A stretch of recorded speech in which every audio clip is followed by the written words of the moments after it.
true to our values, committed to providing you with genuine dependability. Because your well-being is more than a priority. It's our purpose.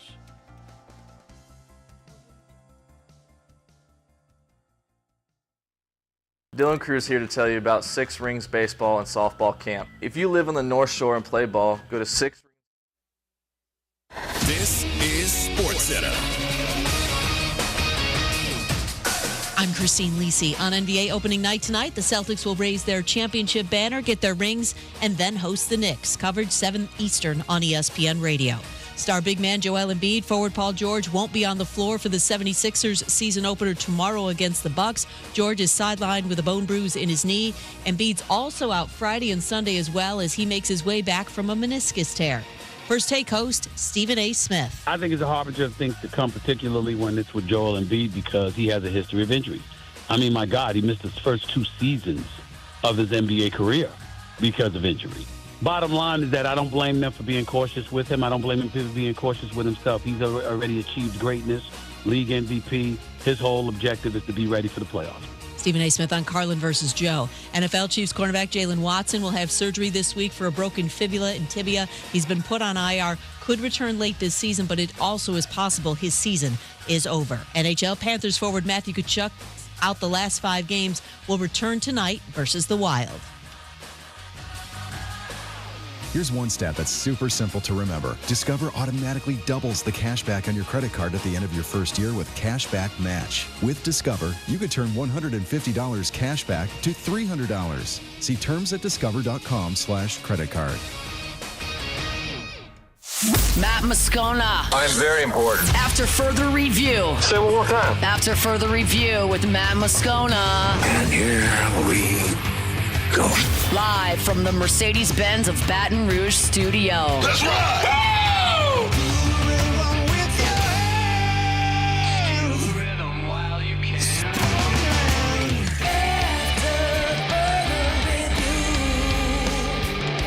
And off we go. Welcome aboard. Glad you're with us. AFR, powered by Sunshine, your hometown John Deere dealer in Louisiana. I'm Matt. You're a loser, man! Hey, shut up, kid. Paul O'Neill. They're chanting Paul O'Neill's name. Me too. And Mr. Toby Tumplay.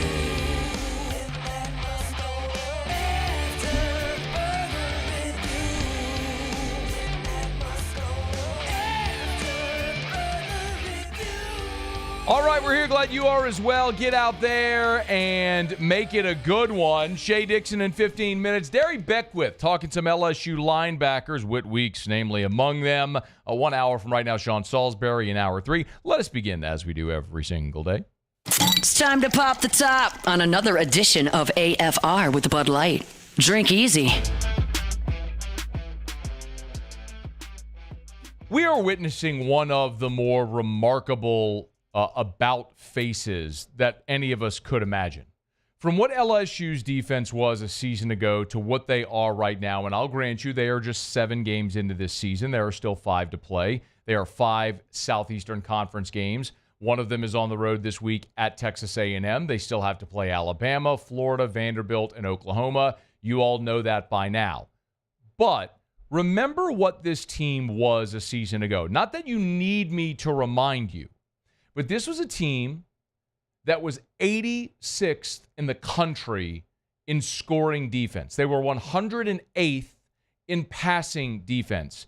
They were a defense that, quite honestly, it was so sad that it became comical how bad they were. Last year, after LSU's abomination against Ole Miss, where they gave up 55 points and a record 706 yards, the next week, T-Bob and I are at Don Juan Cigar Bar for the game for whiskey and wine. And remember, mind you, that's when LSU had hired Pete Jenkins, who is the greatest defensive line coach ever. But anytime the LSU defenders made a tackle, any positive play, the entire bar erupted into a sarcastic Pete, Pete, Pete, Pete chant. That's how bad it was. It was so bad it was comical. And you turn the page to what this defense is right now, and I will grant you again, that we are looking at still a little more than half a season. And a little more than half a season that also included games against an FCS opponent, Nichols, and a G5 opponent in South Alabama, and 2 Big Ten opponents who are pretty hapless right now in Southern Cal and UCLA. But you also went on the road and played South Carolina, who keeps looking better and better. You played Ole Miss, who at one point certainly was considered one of the best offenses in college football, and you went on the road and you played Arkansas this weekend that was averaging just under 200 rush yards per game. It was one of the better offenses in the conference. And at this point, you look up and you see this LSU defense that right now, I don't know if you're aware of this, but LSU right now is 67th in total defense. I'm not telling you need to throw a ticker tape parade because LSU is 67th in total defense. But what's even more impressive is they're 33rd in rush defense. Let me say that again for you. LSU, the team that many people criticize because of the long touchdown runs against South Carolina, Nichols, last 2 weeks ago, the 50-yarder against Ole Miss. A defense that on the interior was so thin, the head coach openly acknowledged the spot they were going to go address in the transfer portal was defensive tackle. Not only did you miss on the big names, but the one guy you had returning that you felt really good about ruptured his Achilles and is out for the season. That run defense is 33rd in the country. Again, I'm not telling you this is a suffocating defense when Nick Saban had Alabama rolling or what Kirby and George has been at times, or even some of those great Clemson teams. That's good enough to win. But most importantly, and we lose sight of this sometimes because people get hyper-focused on what's your total defense number, what's your rush defense number, what's your pass efficiency defense, what's your exponential metric to the quantum physics, all this advanced metrics. I don't care. You know what I care about? Points. Because at the end of the game, nobody's looking at the yardstick. Oh, that can help tell the story of the game. But everybody's looking at the scoreboard. Doesn't matter if you outgained someone and you had 10 more minutes of time possession. If they outscored you, you lose. Points are what matters. And LSU defense right now is tied for 35th in the country in scoring defense. They're allowing 20.5 points per game. That defense a year ago, LSU is playing for a national championship. They're in the playoff and might win it because nobody can stop them. So how has Blake Baker done it? In a relatively short amount of time and without going ham in the portal, let me remind you. I mean, where are your great portal additions? Gio Paez has been a starter for you, and he's been a solid player, if not spectacular, but solid player. And you had a JVR Suggs who's really a rotational guy. Where else are your additions? I mean, Jordan Gilbert is starting for you at safety. That has been a good addition. But he's not an All-American, not even an All-Conference player, but he's been a good player. So how have you so dramatically changed your defense from quite literally the worst defense in the history of the program a year ago to one that's not only competent, but getting good? Brian Kelly was asked what Blake Baker's done. Listen to what he said. I think as it relates to Blake and the linebacker room, clearly there's a connection there through belief, trust, and, the ability to, build relationships with the players that kind of fosters that, right? And relationships require time, and Blake puts in the time with them. He's around the building all the time. During the summer, he's around here. I mean, he takes the time to be around the players, and that's the only way you can build relationships with them. You can't just show up on Saturday and go, hey, I'd like you to do these things for me. So I think it's the time that he puts in, and because of that, he has built really good relationships, and a lot of it on trust.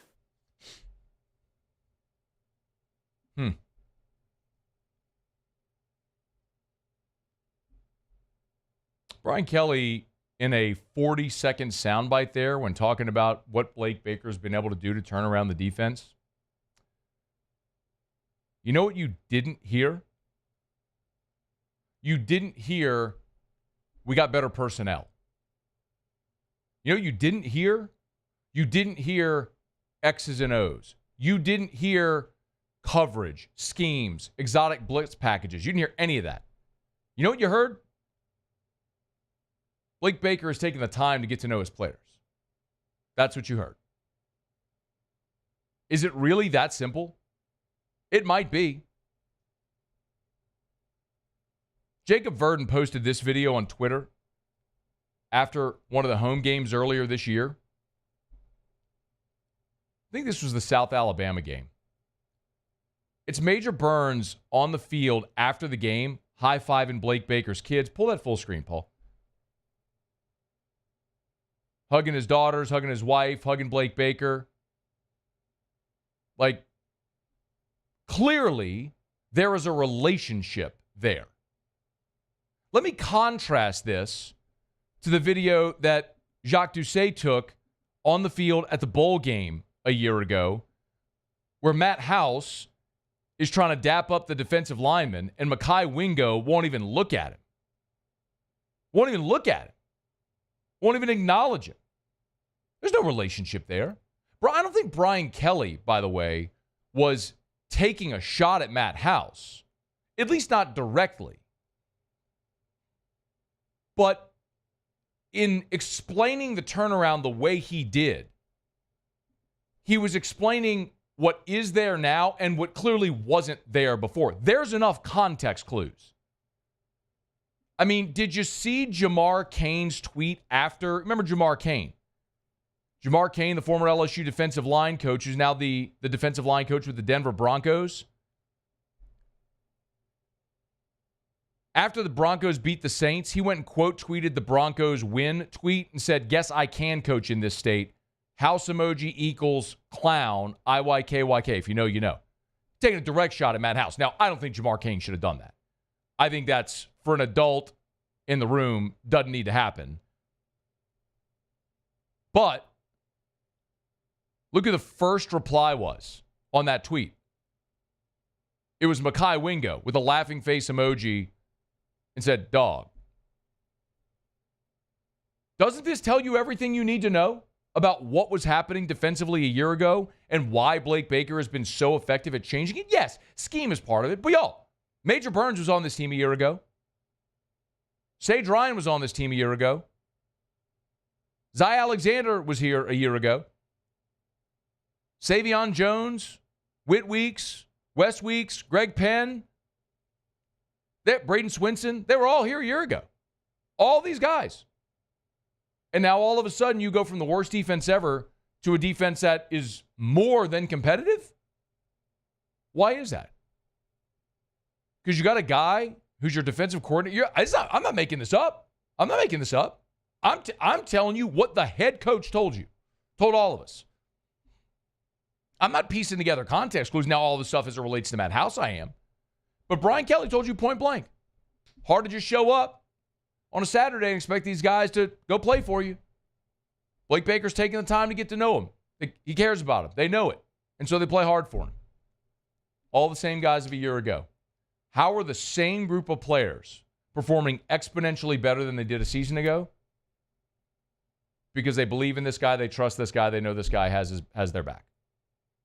I don't know what the ceiling is for this defense because physically there's still some limitations. You don't have, Braden Swinson is playing awesome this year, but I don't think you have an All-American on your defensive front. Whit Weeks is playing like an All-American. There's some limitations and some depth issues at linebacker after that. You don't have a true lockdown corner, although Zy Alexander's playing well, but everybody's picking on Ashton Stamps. And I think Jordan Gilbert and Sage Ryan are good safeties. They're good safeties, but I don't think either's an all-conference caliber player. So you get limitations. And the cavalry is on the way as far as talent. But the whole of this defense is greater than the sum of its parts. They are playing. Remember I told you that in fall camp? That was my big takeaway about this defense in fall camp. I said it over and over. The whole is greater than the sum of the parts. There's no superstar on that defense. Now, we could have made an argument for Harold Perkins, but he's been injured, unfortunately. But they're playing together, and they are elevating because of it. We saw it in fall camp, and they keep getting better right now. We'll continue to see how much better they can get throughout the course of the final 5 games of the season over the final 6 weeks to see what they might be playing for come December. But whatever it is, it started with Blake Baker actually caring about these players and investing in them this summer. You don't have to take my word for it. The head coach just told you point blank. All right, it's After Further Review. Show opens brought to you by Bud Light. Drink easy in Louisiana with the great taste of Bud Light. Hey, y'all, 2 more days to enter. Go to 1045ESPN.com. Our friends at Mockler Beverage are giving away a pair of sweet tickets for the Sunday show for Taylor Swift in the Superdome. It is the most anticipated concert event ever. That's not hyperbole. It's the most anticipated concert event ever. The Eras Tour is coming for 3 nights. Mockler is giving away a pair of sweet tickets for the Sunday night show. It is free to enter. Just go to 1045ESPN.com. Click the link on the homepage. It's free to enter. You must be 21 to enter, and you and your guests must be 21. No one under 21 allowed in the Mockler suite. So the winner and the guest must be 21 years old.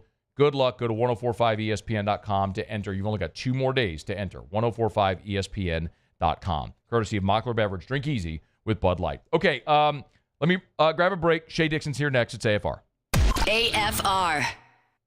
Hey, if you're looking to hire and you need help hiring the right people, for whatever reason, having trouble finding people that want to work, having trouble finding people that are qualified, that meet the physical qualifications of the job or the skill requirements of the job. If for whatever reason your business is not running at peak efficiency because you don't have the right people, you need Glow Resources. GLO, glowresources.com. They are complete employer solutions. If you need skilled blue-collar labor, Glow Resources can help. They also have a professional placement division, something I tell you about often. If you need any type of office job filled, all the way from your entry-level office jobs to C-level management jobs, Glow Resources can help. They cast a wide net with all of their networks to find you the right people faster. GLO, glowresources.com. When it comes to ending cancer, we push forward, always working together for you. That's why our cancer experts at Ochsner have clinically integrated with MD Anderson Cancer Center. This means advanced cancer care, including access to life-saving clinical trials and integrating care to treat the whole you. Introducing Ochsner MD Anderson Cancer Center. Long live you. Looking for the ultimate game day experience? Come to the Queen Casino in Baton Rouge. Wall-to-wall TVs mean you'll see every touchdown in HD. Place your bets and feel the thrill of every play with our DraftKings Sportsbook. The Queen Casino, where every moment is a win. Gulf Coast Bank and Trust is giving our customers the power to bank anywhere, anytime during this challenging event. And we're right there with you. Our mobile banking app is a smart way to manage your money and time. Gulf Coast Bank and Trust, the bank that cares about you. At Atmos Energy, our Smart Choice solutions help customers save energy and emissions with rebates up to $500 off high-efficiency natural gas appliances, smart thermostats, and weatherization upgrades. Together, we're fueling our energy future. There it is, the extra mile, on the border of expected and extraordinary for those willing to go further, like vans customized for work or play, with safety and tech to keep you connected. Supported by a 5-star sales, service, and finance team. And backed by the 1-star you know. So go the extra mile. It's never crowded because so few have what it takes to go there. Mercedes-Benz Vans. The Windsor Senior Living Community in Mandeville, Louisiana is a beautiful, vibrant apartment community geared towards seniors. They are nestled right in the heart of Mandeville, where seniors live a more carefree lifestyle in spacious apartments with the peace of mind that comes from having a little extra help. Call the Windsor at 985-624-8040 to schedule a lunch and tour. Come see how the Windsor can be your passport to peace of mind. I've been doing business with Luba for 25 years. They're dependable, trustworthy. It's just the attention to detail with our clients. Our folks have years and years of experience. They're highly trained professionals, but many companies have that asset. What I'd like to think makes Luba a bit different is that we use those talents in a way that truly is dedicated to serving the needs of the folks who depend on us. Electricity is all around us, and our families depend on it. every day is sparked by the power of a cold drink. After further review, powered by Sunshine, your hometown John Deere dealer in Louisiana.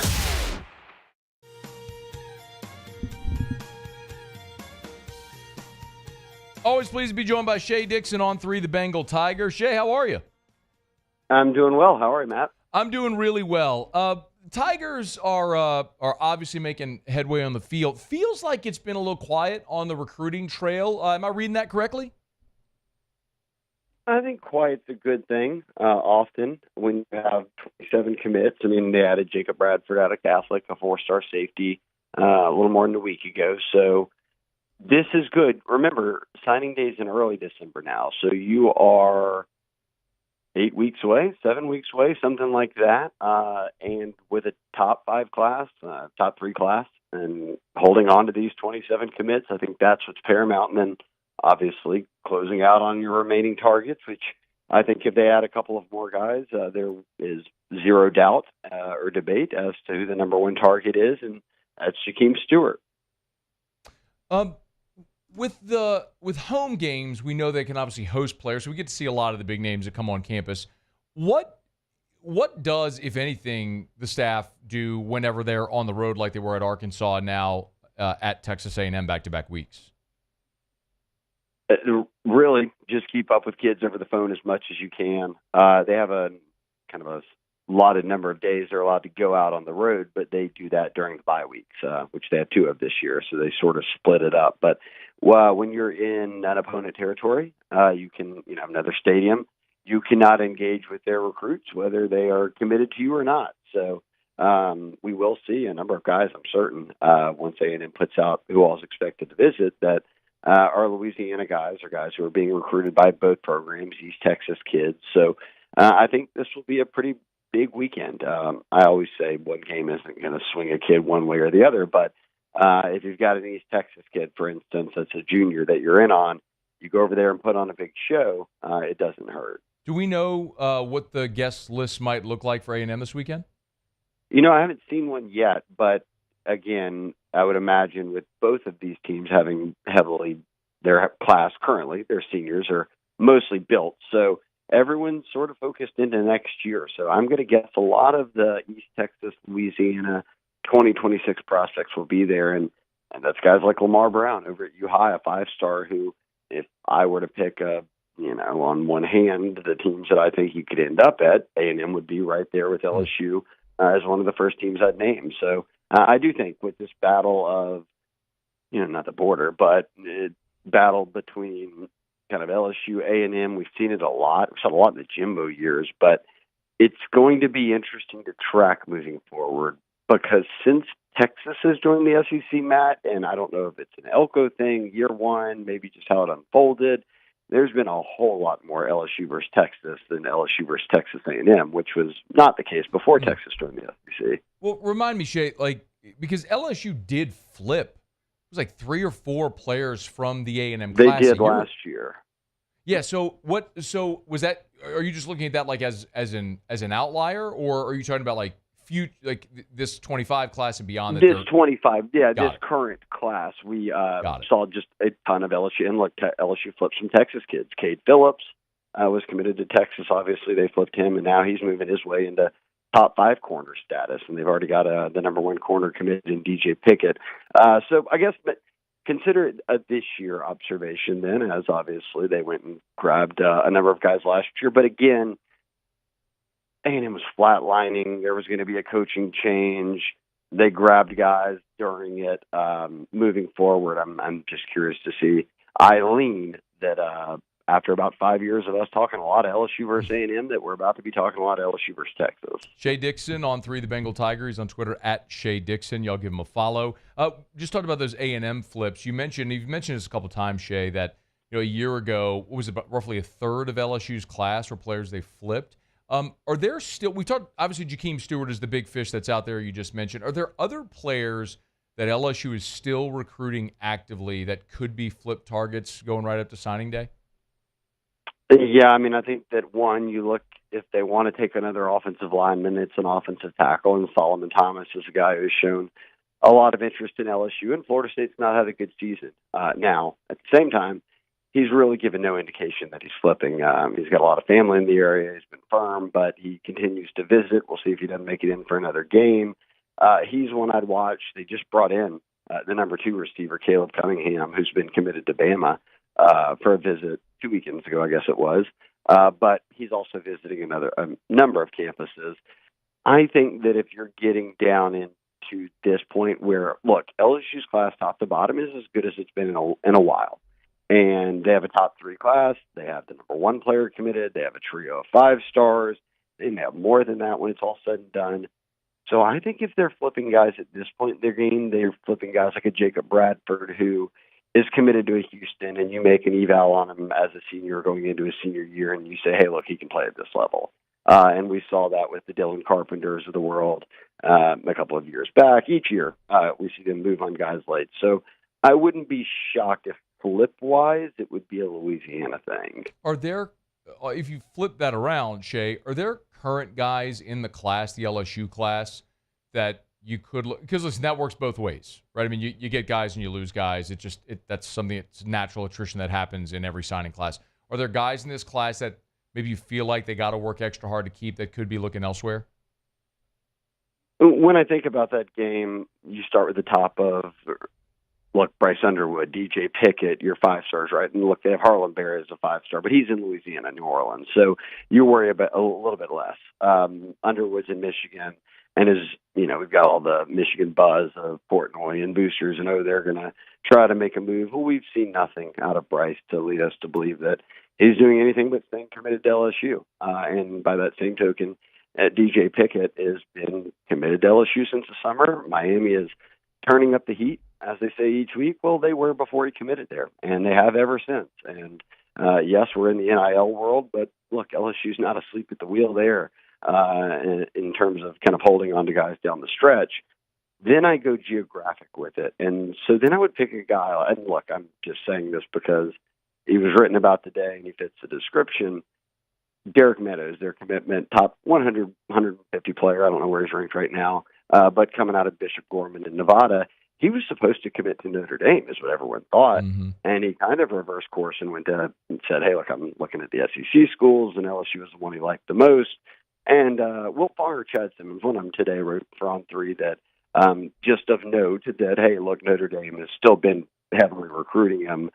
When you've got a guy that's that far away and some initial interest in a school, you pay attention to it. But by and large, I think this class is going to just hold firm with what they've got. A couple more for you. Shea Dixon on 3, the Bengal Tiger. I guess this is going to be an obligatory Jakeem Stewart question. Sure. I know he was up at the Oregon-Ohio State game a couple of weeks ago. What can you tell us is the latest there?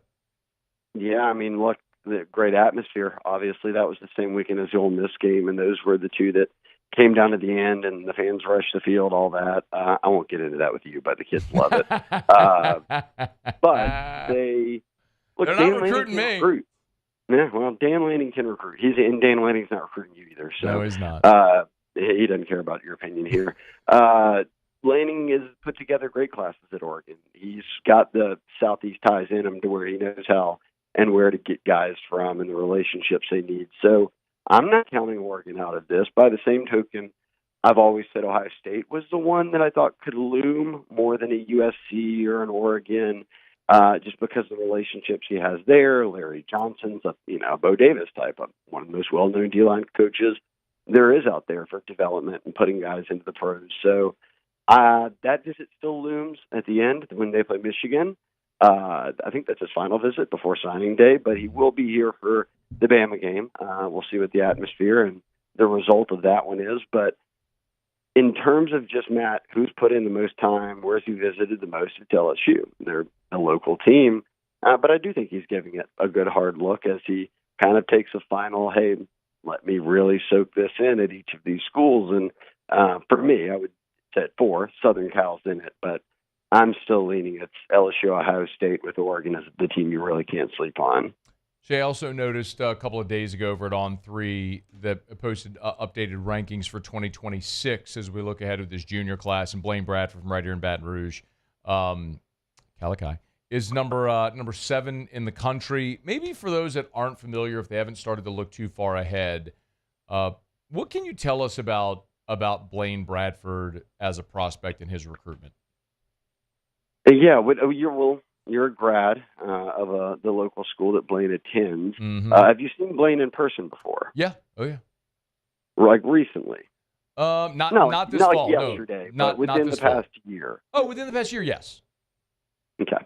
He could be playing for LSU right now, and he'd be the biggest kid in their secondary. So that gets you rolling on why this is considered the best safety in the country. This is not bragging on Catholic High, and I'm not making any statements. Also a very smart kid.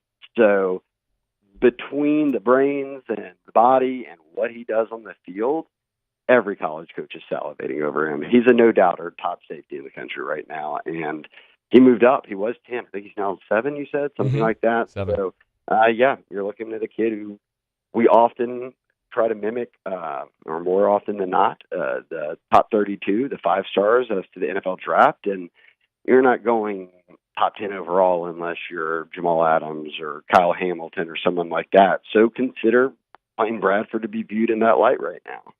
Pretty high praise. You want to talk about fixing the secondary and the defense in a hurry? DJ Pickett, Blaine Bradford, Don McKinley this year, and obviously a guy like Jakeem Stewart. You can make hay in a hurry with guys like that. Tigers doing work.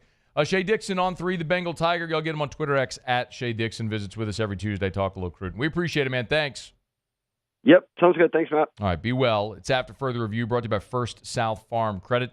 FirstSouthLand.com. If you're thinking of buying land, get on by and see our friends over at First South Farm Credit. Your first call should be to First South Farm Credit. I was talking to Ben over at First South Farm Credit just last week, and he was telling me in the last 60 days, they've done $168 million in loan modifications. Effectively, as we've seen interest rates decrease, First South Farm Credit, they will get on the phone to their borrowers and say, hey, we can save you money. We can lower your rate. They'll actually do that. While it doesn't make them more money, it helps you. But that's their commitment to you at First South Farm Credit. That's why they've been first in agriculture since 1916. And that's why many people may not know, yes, they're first in agriculture and have been for more than 100 years. But you want that recreational property, you want timberland for maybe an investment property, great tax write-off, ask your CPA about it. Maybe you want those 20, 50, 100 acres to build your family's dream home. First South Farm Credit. First in land. Your first call should be to First South Farm Credit. FirstSouthLand.com. FirstSouthLand.com.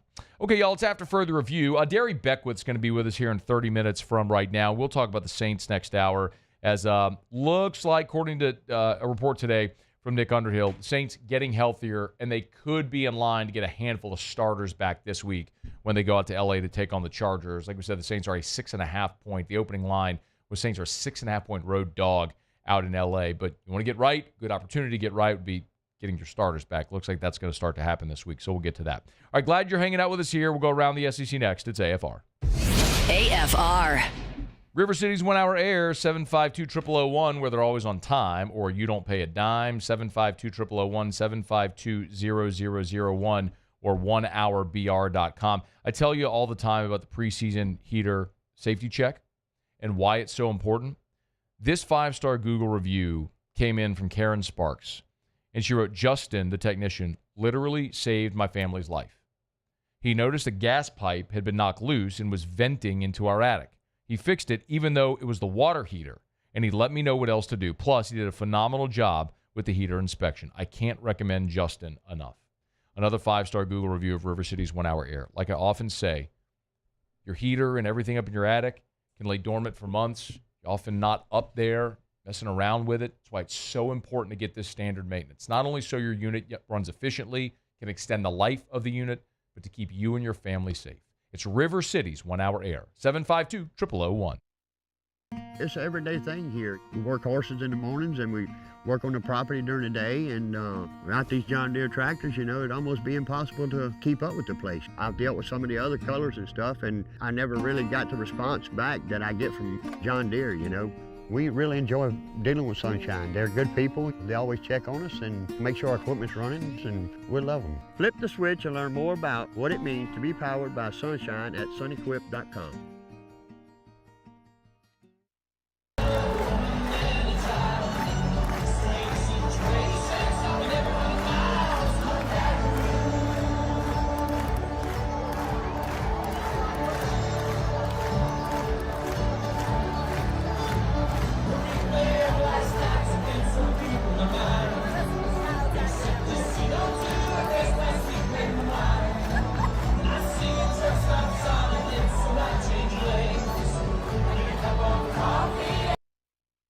Jerry and Benny Payne began Central Plumbing Company out of their driveway in Tanglewood subdivision. 50 years later and 4 generations down the road, we continue to serve Baton Rouge and the surrounding areas for all of their plumbing needs. Residential, commercial, industrial, or hospitality, Central Plumbing is here 24/7, 365. We want to thank our customers, family, and friends for 50 years of success. And looking forward to 50 more. Gulf Coast Office Products is a nationally recognized Savin office equipment dealer based right here in Louisiana. Over 100 employees strong, Gulf Coast has the boots on the ground to support all vertical markets from education, engineering, legal, and finance. With the latest in office technology from desktop to production segment units, Gulf Coast and Savin have the perfect fit for you. Call 225-756-2644. That's 756-2644 for Gulf Coast Office Products. At Luba Workers' Comp, our journey began over 30 years ago with a simple belief: our clients come first. At Luba, our business has always been focused on people, not policies. Through every success and challenge, we've continued to grow because we've stayed true to our values, committed to providing you with genuine dependability. Because your well-being is more than a priority. It's our purpose.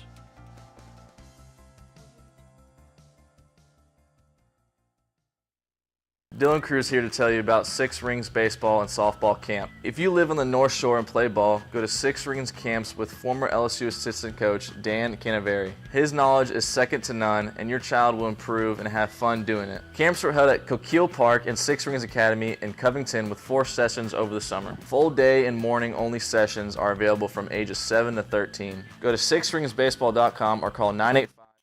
After further review, powered by Sunshine, your hometown John Deere dealer in Louisiana. Red Cake Events and Mestizo Restaurant are celebrating their 25th anniversaries with the Metalachi Monster Mashup and Halloween Costume Contest. It's happening October 25th in Manship. Metalachi is the world's first and only heavy metal mariachi fusion band, and you can win free tickets and a Mestizo's gift card by showing us your best Halloween costume at 1045ESPN.com. It's the Metalachi Monster Mashup, October 25th at the Manship. Get all the details at 1045ESPN.com. Big shout out, Sunshine, your hometown John Deere dealer in Louisiana. I want to remind you, we're getting closer. They're going to be giving away that LSU-themed John Deere Gator at the Vanderbilt game. That's when they're drawing for. We've been talking about it for months now, but you can go get your tickets at sunnyquip.com, sunnyquip.com. All the proceeds benefit for 4-H and FFA. So go buy your tickets. They'll draw for it, again, at the Vanderbilt game. So Sunshine, proud partner of LSU Athletics, of course, our Tuesday title sponsor here all season long on AFR. A big congratulations, Andrew Whitworth. He's been named LSU's 2024 SEC Football Legend. So, you know, every year at the SEC Championship game, they have the SEC Legends class where every school puts forth a legend that's honored at that particular game, SEC Championship game. For basketball, it's the basketball tournament as well.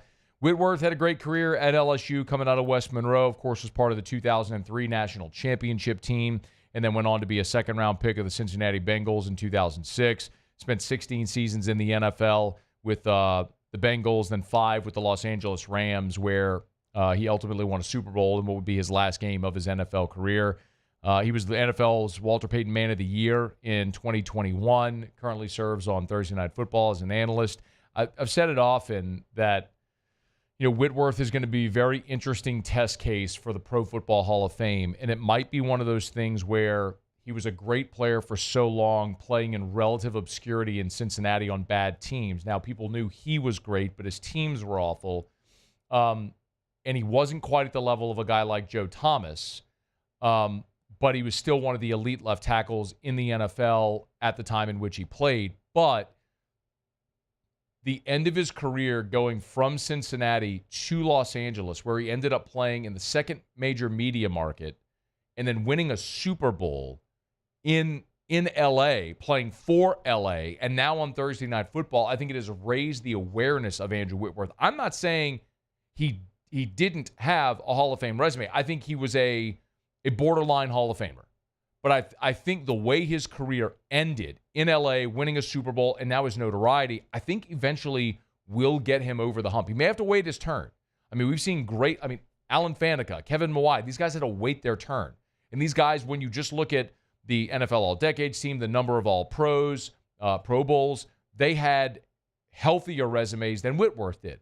But Whitworth may get there, but the accolades are coming. Of course, I mentioned I was part of the very lucky to be able to be part of the Louisiana Sports Hall of Fame committee this past summer that elected this year's class. I got to vote as a proxy voter. It was very interesting to go through that process. But Whitworth was the first person in this year's class to earn enough votes for election to the Louisiana Sports Hall of Fame. So playing days are done, and the accolades are coming. Here's another one. Andrew Whitworth will be LSU's 2024 SEC football legend. Okay, do it every day about this time. Let's go around the SEC. Around the SEC, bringing you the biggest news from the nation's best conference, the Oklahoma Sooners.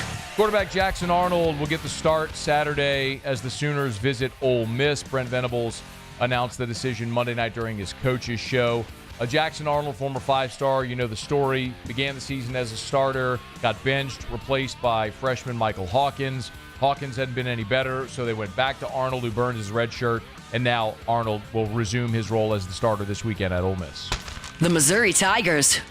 Mizzou is kind of playing the waiting game with Brady Cook's health. We all know the story. Cook left the game this past weekend, went to the hospital, returned. Dramatic return, as a matter of fact, to lead the comeback against Auburn. Eli Drinkwitz said he doesn't have an update yet. They just they haven't practiced yet, but they'll know more as the week goes along. Cook dealing with an ankle injury. The Ole Miss Rebels. Lane Kiffin updated the injury on offensive lineman Jaden Williams. Apparently not ready to return, and actually not sure if he's going to be able to return at all during this season, although Kiffin did say he does anticipate him returning during the regular season, but when is indefinite. Williams started at left tackle as a true freshman back in 2022. He's a freshman All-American, then lost his starting job a year ago, stuck it out, trying to carve out a role now in 2024, but battling through injury. The Alabama Crimson Tide. For the second time in as many weeks, Bama has flipped a prospect from another school. On Tuesday, Kalen DeBoer flipped 2025 tight end Marshall Pritchett from North Carolina. So he's committed to UNC. He's now flipped to Bama. He's a four-star tight end, the number 21 tight end in the country. The Arkansas Razorbacks. Arkansas also landed a tight end commit from Gavin Garrettson.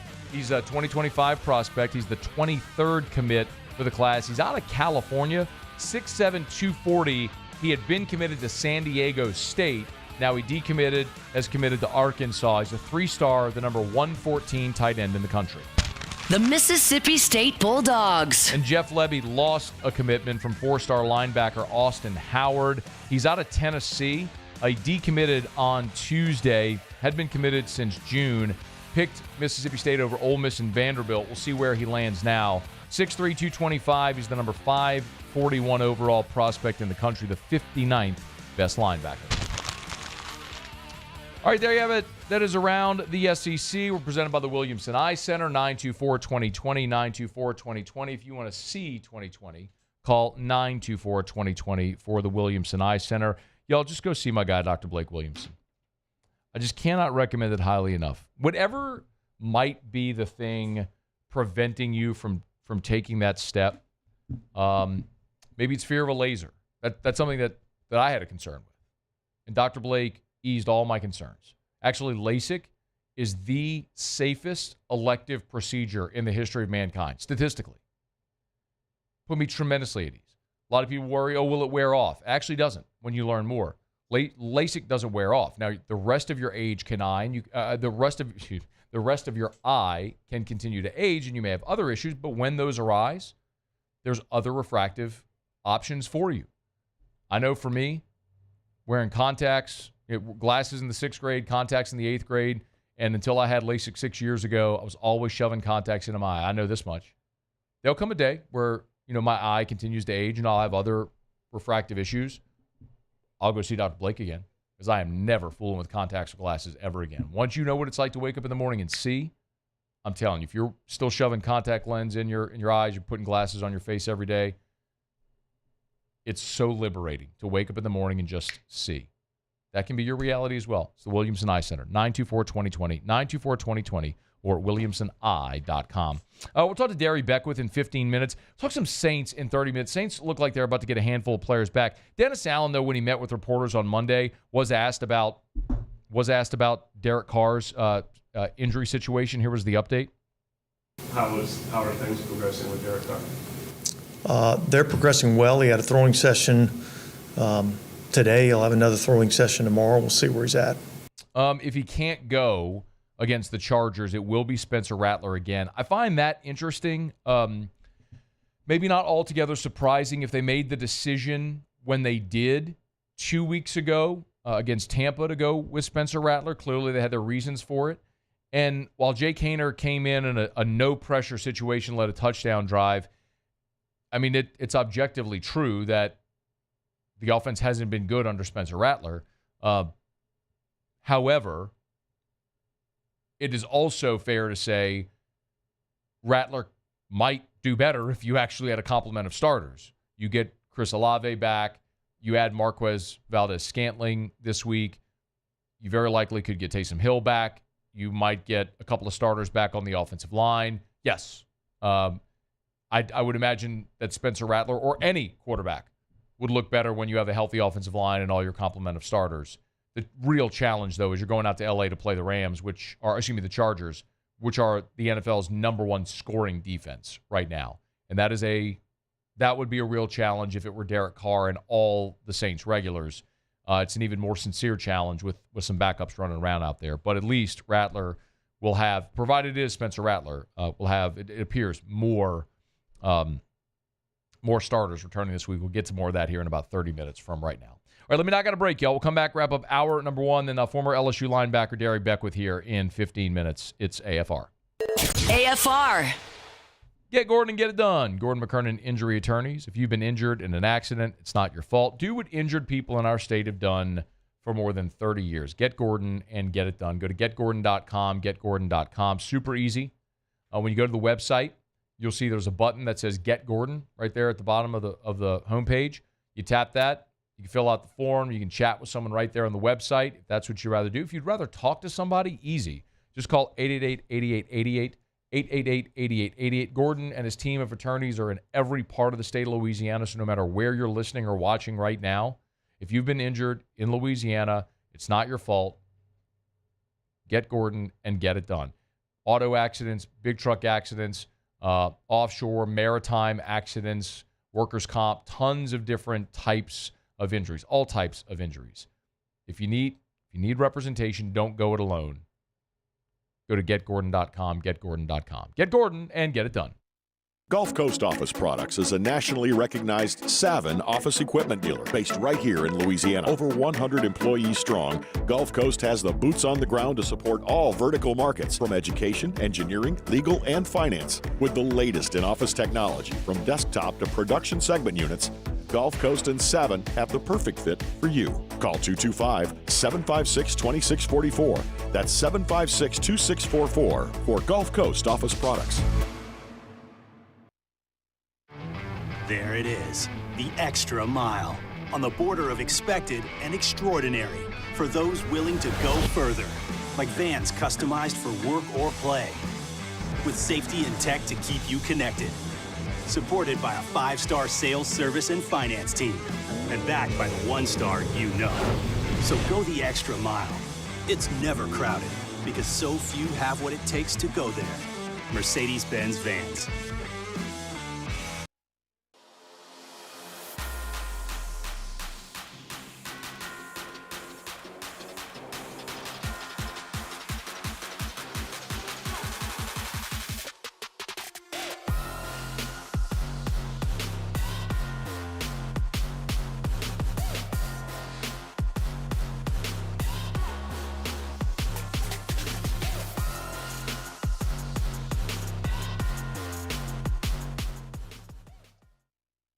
BRAC teamed up to reimagine your parks, and you imagined big. With your help, we went to work, creating 12 beautiful community parks across the parish. A family-sized water park, miles and miles of trails, and parks just for your dogs.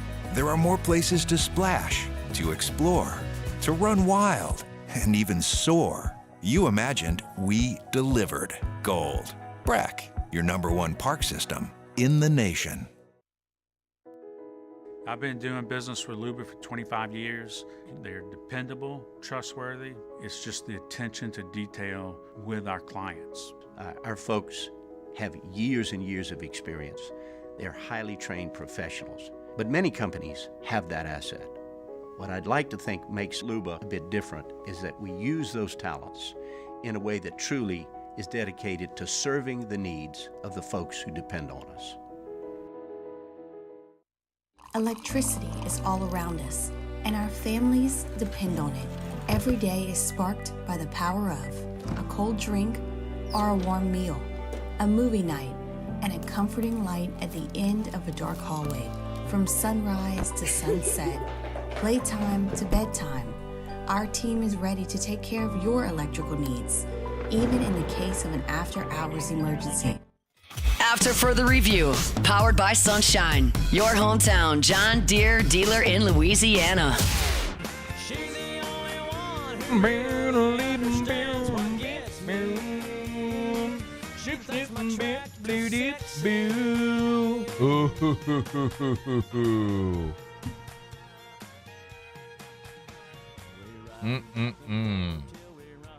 Just got a text from Grace over at Sunshine. There's a big old offensive lineman for the Tigers. Might just have a video collab coming soon. Oh, yeah? Well, actually, I'm trying to see. Did they already post it? She said they're waiting for Will to collab it. Huh. Let me see.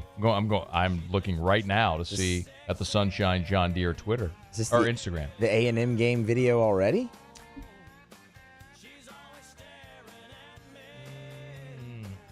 No, this isn't the one. So it's not up yet. Hopefully it's up before the end of the show. They're at practice right now. Probably won't be before the end of the show. Anyway, make sure you're following Sunshine John Deere on all the socials. You'll see that one coming up soon, which would be really cool. And remember, go buy your tickets for that John Deere Gator. It's an LSU-themed Gator. Go to sunnyquip.com, sunnyquip.com. Someone's winning that thing for free. They're going to draw it at the Vanderbilt game. So get your tickets at sunnyquip.com. Can we please drop that link in the Bayou Ford YouTube chat? Maybe put it on our Twitter as well. Let's make sure we tag Sunshine too. Thank you.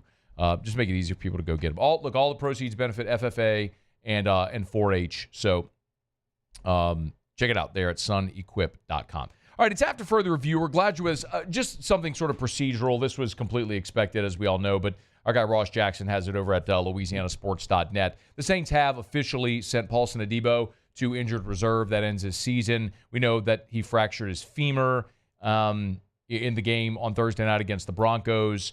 It's a 4 to 5 month recovery, so his season was over. We knew that already. It's just procedural, and now that's happened today. And obviously the Saints have signed Marquez Valdez-Scantling. I would assume those are the corresponding moves, although I don't want to definitively say that because we'll have to wait and see if there's something else they may do. But the Saints have sent Paulson Adebo to IR. That does officially end his season, which, again, there wasn't really a chance of him returning, but that's just the procedural thing that had to be done. How they replace him will be interesting. Clearly, Kool-Aid McKinstry is going to get a shot, but something that Dennis Allen did say on Monday was that they'd kick Alontae Taylor over. So, again, we'll get into all that a bit later. But, again, the news is that Paulson Adebo has officially gone to IR. Hey, one other thing here before we wrap up the hour. Definitely a bummer with what happened with Jaden Daniels on Sunday with the rib injury. We talked about it in Tigers and the Pros yesterday. Just played that one offensive series against Carolina. Didn't really seem to affect Washington any. Marcus Mariota went in. They still dump trucked the Carolina Panthers. But a bummer for Jaden. Even still, we're keeping this updated over at LouisianaSports.net. As a matter of fact, there's a sports betting tab at LouisianaSports.net. We'll have tons of news and odds updates and betting lines and spreads and all that sort of stuff. That's where AutoLocks goes every day. Just helping you familiarize yourself with the site. Jaden Daniels is still the betting favorite to win Offensive Rookie of the Year. But Caleb Williams has shortened the lead a bit. The other thing of note is that Joe Burrow is presently the favorite for NFL Comeback Player of the Year. So both LSU Heisman winning quarterbacks are currently the betting favorites for a couple of big-time awards there of NFL awards. Now, you're only 7 weeks into the NFL season, long way to go. And Jaden Daniels' injury certainly complicates that a bit with the Rookie of the Year, but we'll keep an eye on it. Okay, y'all, it's After Further Review brought to you by Evermore. Drink Evermore, EVAMOR, evermore.com. Got my bottle right here. Drink it every day. When you walk into a grocery store, remember, Evermore is a Louisiana product. It's a healthier option for your whole entire family. Better source of hydration if you're an elite athlete. Dak Prescott endorses it. Cloth and Nuss, the Olympic volleyball players from LSU, both Evermore endorsers as well. You can buy it online at evermore.com, EVAMOR, evermore.com, or available at great local retailers.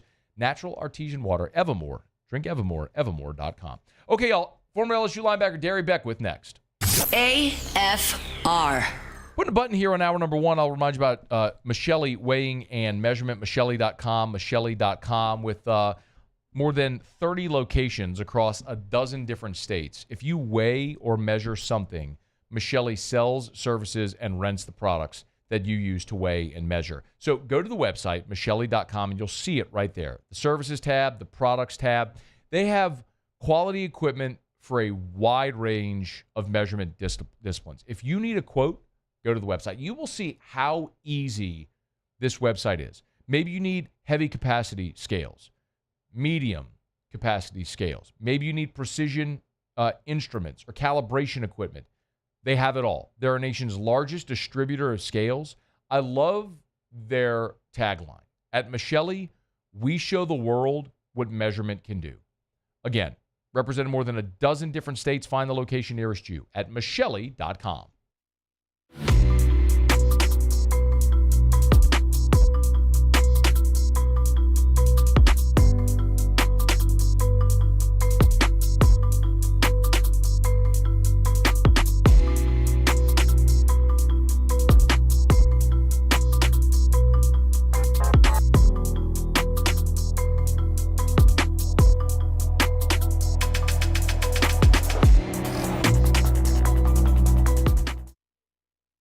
Hey, it's Matt Moscona. For years, you've heard me tell you about Insurance Network of Louisiana, helping you find better coverage for less money. But it's not just for your home and auto. They also offer commercial property. So, retail stores, professional offices like doctors, dentists, attorneys, clothing boutiques. Insurance Network of Louisiana can find you better coverage for less money. They service the entire state of Louisiana, and they're local. So call today at 293-0450 or lainsurance.net. Jerry and Benny Payne began Central Plumbing Company out of their driveway in Tanglewood subdivision. 50 years later and 4 generations down the road, we continue to serve Baton Rouge and the surrounding areas for all of their plumbing needs. Residential, commercial, industrial, or hospitality, Central Plumbing is here 24/7, 365. We want to thank our customers, family, and friends for 50 years of success. And looking forward to 50 more. Gulf Coast Office Products is a nationally recognized Savin office equipment dealer based right here in Louisiana. Over 100 employees strong, Gulf Coast has the boots on the ground to support all vertical markets, from education, engineering, legal, and finance. With the latest in office technology, from desktop to production segment units, Gulf Coast and Savin have the perfect fit for you. Call 225-756-2644.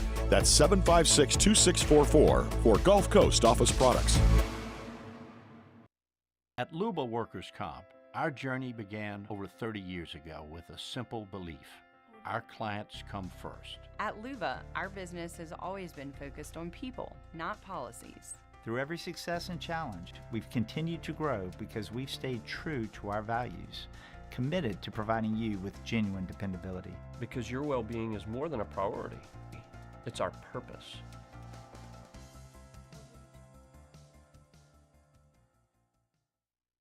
Dylan Cruz here to tell you about Six Rings Baseball and Softball Camp. If you live on the North Shore and play ball, go to Six Rings Camps with former LSU assistant coach Dan Canaveri. His knowledge is second to none, and your child will improve and have fun doing it. Camps were held at Coquille Park and Six Rings Academy in Covington with 4 sessions over the summer. Full day and morning only sessions are available from ages 7 to 13. Go to sixringsbaseball.com or call 985-206-9096.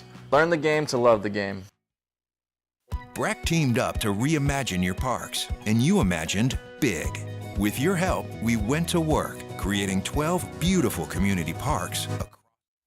This is SportsCenter.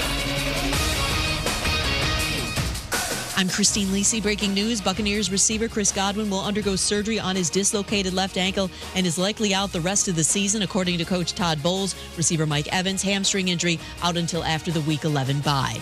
A pair of stars sidelined for the 76ers in tomorrow's season opener against the Bucks, center Joel Embiid and forward Paul George. Embiid won't play this week as he continues to make his way back from a meniscus tear. George out tomorrow with a bone bruise in his knee. The Sixers and Embiid thinking big picture regarding his health, explains ESPN NBA insider Shams Charania. Joel Embiid is the one that I think everyone around the league is focused on. What is his situation going to be? I'm told, and I've reported on it, he's going to be taking periodic time off over the course of the season. Right. He's not concerned about accolades, 65-game limit. He wants to be healthy for a time in a period he hasn't ever been healthy in when he's needed most, and that's the playoffs. And so getting him there healthy is the number one key for Philadelphia. NBA opening night tonight. Celtics will raise their 18th championship banner, get their rings, and then take on the Knicks. Coverage 7 Eastern, ESPN Radio. Here's one stat that's super simple to remember. Discover automatically doubles the cash back on your credit card at the end of your first year with Cashback Match. With Discover, you could turn $150 cash back to $300. See terms at discover.com/credit card. Matt Moscona. I'm very important. After further review. Say it one more time. After further review with Matt Moscona. And here we go. Live from the Mercedes-Benz of Baton Rouge studio. Let's ride!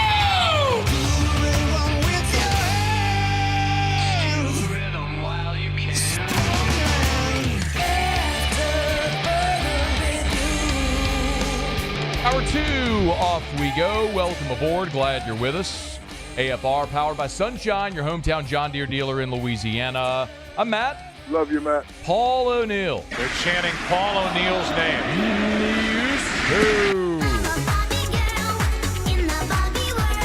And Mr. Toby Tom Blake.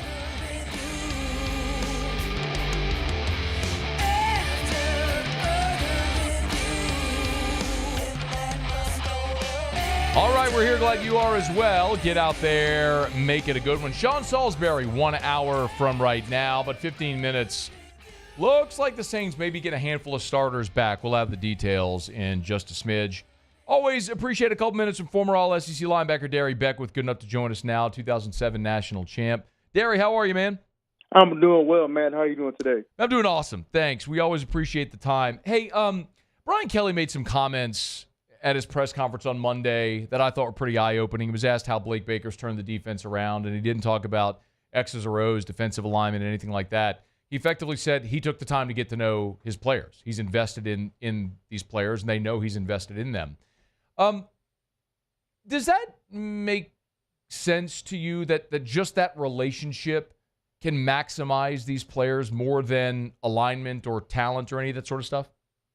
It does, because you think about last year with Matt House, the thing that was coming out of the building is that Matt House didn't take the time to build a relationship with any of the players. And so they had a disconnect. So when you have a disconnect with the coach personally, you have a disconnect on the field when it comes to running schemes and running the game plan. So what Blake Baker is doing is he connected with these guys on a personal level. So when they're connected with him on a personal level, they're going to be connected on the field when it comes to playing. And that's what you're seeing right now. You're seeing a lot of guys playing on one accord. A lot of guys are having fun, and they're doing that because they want to play hard for the coach who got to know them on a personal level. Did you have a coach like that? No. You never had a coach that you felt Hey, you had? you talking about in college? Or just yeah, or anywhere. So you never had that kind of relationship with the coach? No. Honestly, Matt, no. It sounds terrible. It sounds bad. But no, I didn't. High school was a little bit different. Obviously, went to Parkview Baptist, had Coach Giod and Coach Jay Maye, my defensive coordinator. And so those guys got to know me on a personal level. They got to know my family. I mean, they came to my high school graduation. They came to my graduation party. So they got to know me for 4 years. But when I got to college, I never had a coach that got to know me on a personal level, per se. it was just business nonstop 24/7 when I was in college. The only thing we went over were game plans. Now, what I would say this, if a situation came up or something that I needed or an issue that was going on, they would take care of it and handle it. But it wasn't. We were going to sit down and sing Kumbaya and go drink tea and crumpets.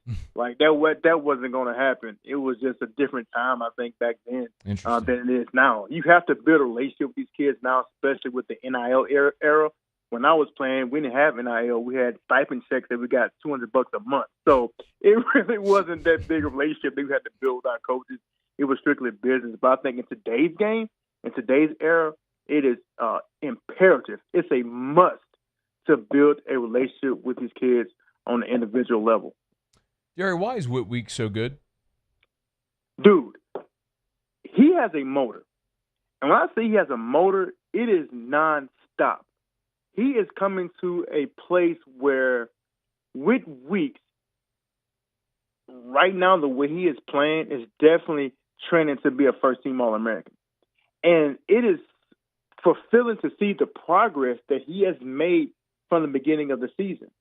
I can remember in the South Carolina game, I think the big running back from South Carolina busted a long touchdown run because I think Whit Weeks took the wrong angle, or I think he took the lineman on with the wrong shoulder. And to see his progress and to see where he is now is night and day. And I think it has a lot to do with repetitions, Matt. I think sometimes when you're playing sporadically and you come in certain part of the game, then they take you out. Then you come in another part of the game and take you out. You can never get in the rhythm, and you can never get in the flow.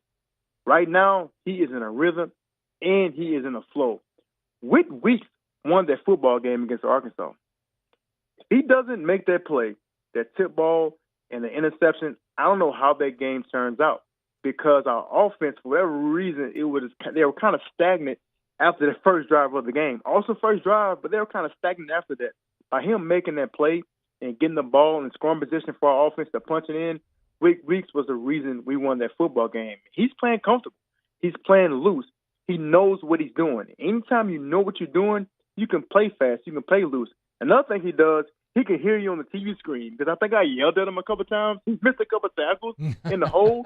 And, dude, after I yelled at him, I kid you not, he ended up making a sack on the quarterback when he was spying.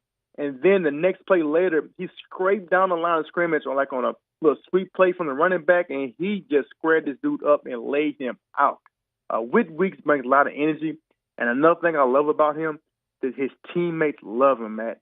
You see on social media, you see all over how much they love Whit Weeks and how they galvanize around him. It's kind of like when Joe Burrow got carried off the field against Alabama. Anytime teammates carry a player off the field, that speaks volumes, and I can tell everyone loves Whit Weeks' personality, and they love the way that he lays it out all on the line. And the guy can flat out play football. He's only going to continue to get better. He's just a sophomore. Whit Weeks is turning into a phenomenal player, and I'm just so glad I'm able to see this and see his flourishing to one of the best linebackers, not only in the SEC, but in the country. Derry Beckwith's with us. Hey, after Weeks and Greg Penn, the next two guys right now are two true freshmen, Devon Keys and Xavier Atkins. We saw both of them play a bit on Saturday. Did you have any observations watching those two guys the last couple weeks? Well, Devon Keys, I think, stepped in tremendously when Greg Penn went out for a couple of series for some injuries. He stepped in and played tremendous. I think a guy like him, you look at Devon Keys in high school, he was a tackling machine. I think he had almost 400 tackles at his high school in Texas. The guy can play football. He has a nose full of football. I think he picked up a half a sack. He got a fumble recovery. So anytime that a true freshman comes in, Matt, especially a linebacker, you get nervous a little bit, because the linebacker is the quarterback of the defense. And Greg Penn has a lot of experience playing football. So when he went out, you can get nervous. But it wasn't a dropout. They were still making stops. I've seen Xavier Atkins. He's the guy's a tackling machine. He transferred from Jonesboro Hodge, goes to Texas because he wants to play bigger boy football, does a phenomenal job. And when I see a linebacker, when I see the way they move and how they get moved sideline to sideline, I saw that from Xavier Atkins, even the Ole Miss game. A lot of people may not pay attention to it. I think he got in right before the half. Yeah. It was going to halftime. He came down hill. I think they threw a little route to the running back. Came down here really fast and made a tackle. So he has explosiveness. And anytime as a linebacker in today's game, especially with the RPO offenses, if you're explosive as a linebacker and you can run and cover, you're going to do great things. And I think right now, the linebacker group at this point, I can say I'm satisfied with it. At the beginning of the year, I can tell you I wouldn't be able to tell you that I wouldn't be as happy with the linebacker core. But I think now with Weeks playing better and Greg Penn, we have to give him his flowers as well. The guy's been playing tremendous, and they have two young guys behind them. They provided some depth as well. So Blake Baker has these guys playing at a high level. Go a step further than on Greg Penn. What has impressed you this year? Where has he improved? He's playing faster. He's playing faster, Matt. There's no question about it. I think last year sometimes he played a little bit slow, and it's not that he's a slow linebacker. He played slow because he probably wasn't quite sure what he was doing. If you don't know what you're doing, especially in the SEC, and you got a 6'2", 25-pound running back coming downhill at you, let me tell you something. You got to make a quick decision.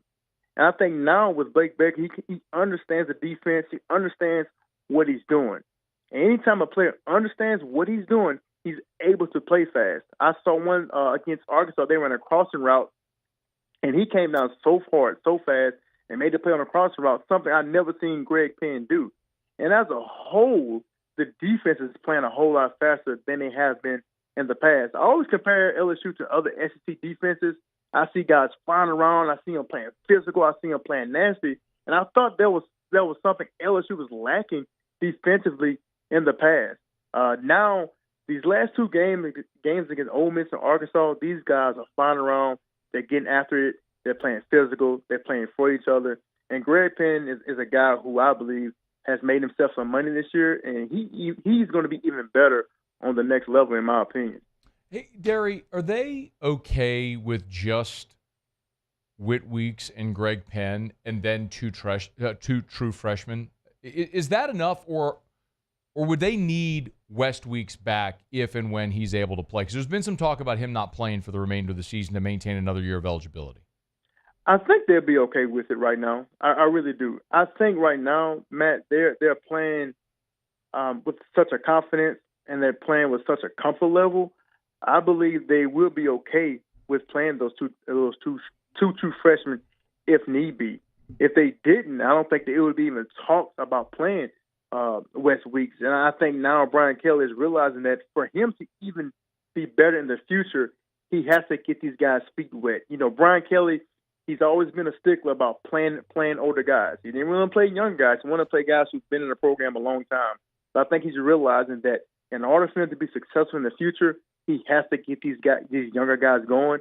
I think he come to that realization, come to that decision. If we want to be better in the future, then we got to get these young guys prepared. And I think Devon Keys and Xavier Atkins can definitely fill those shoes if need be. Hey, Darry, how much better can this defense get This year? A whole lot better. I think they just scratched the surface. It's just like I always talk about it. Once a quarterback gets in the zone, once like a basketball player gets in the zone, it's hard to get him out of it.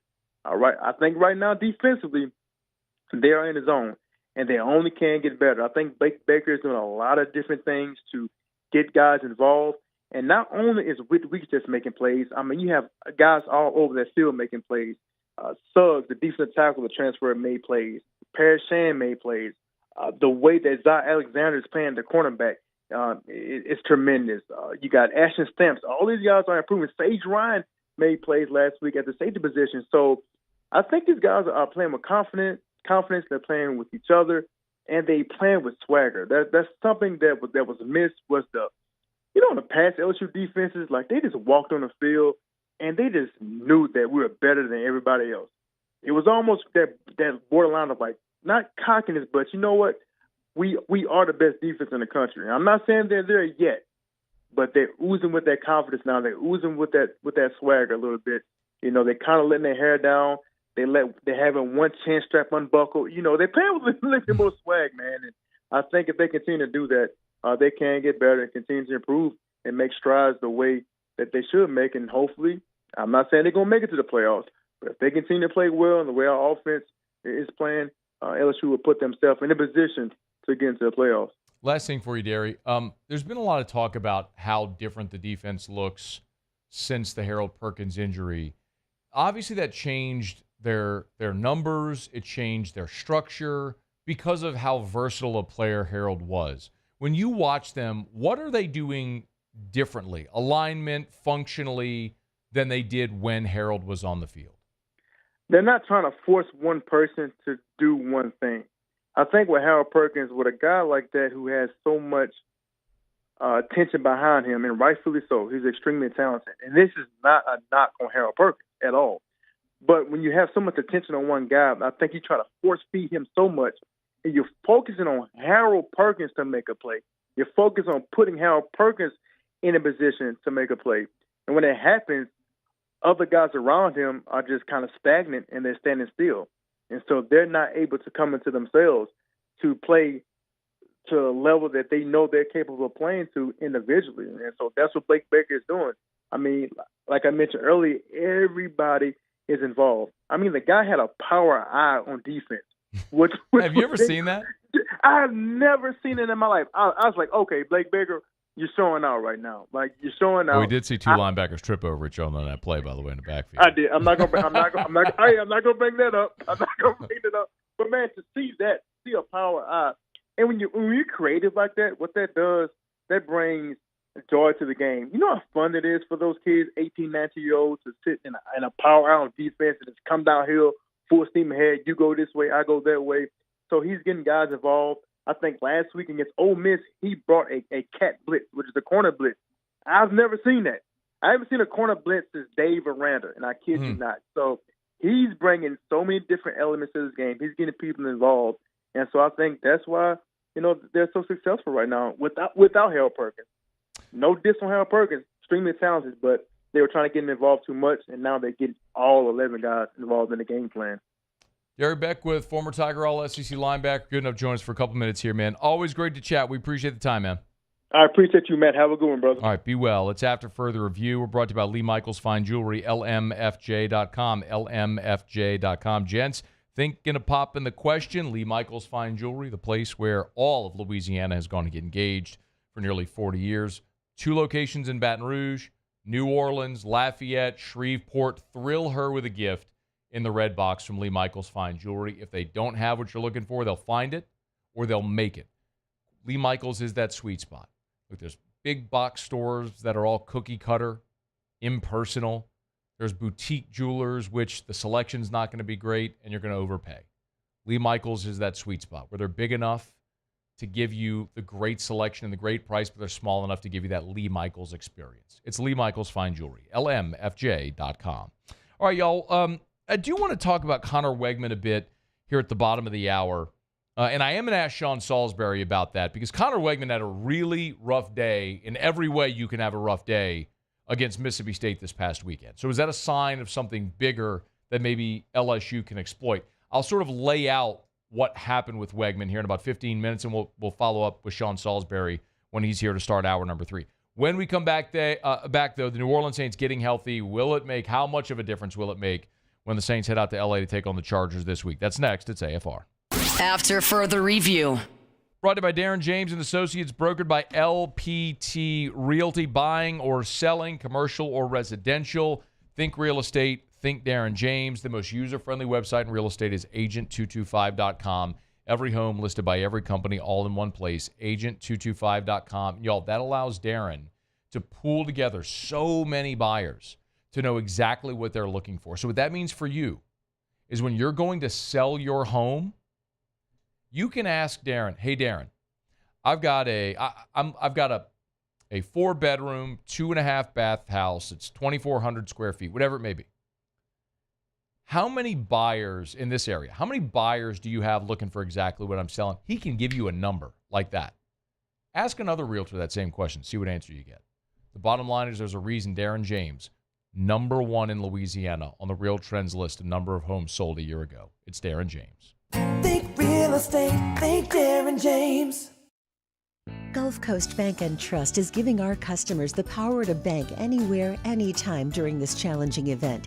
And we're right there with you. Our mobile banking app is a smart way to manage your money and time. Gulf Coast Bank and Trust, the bank that cares about you.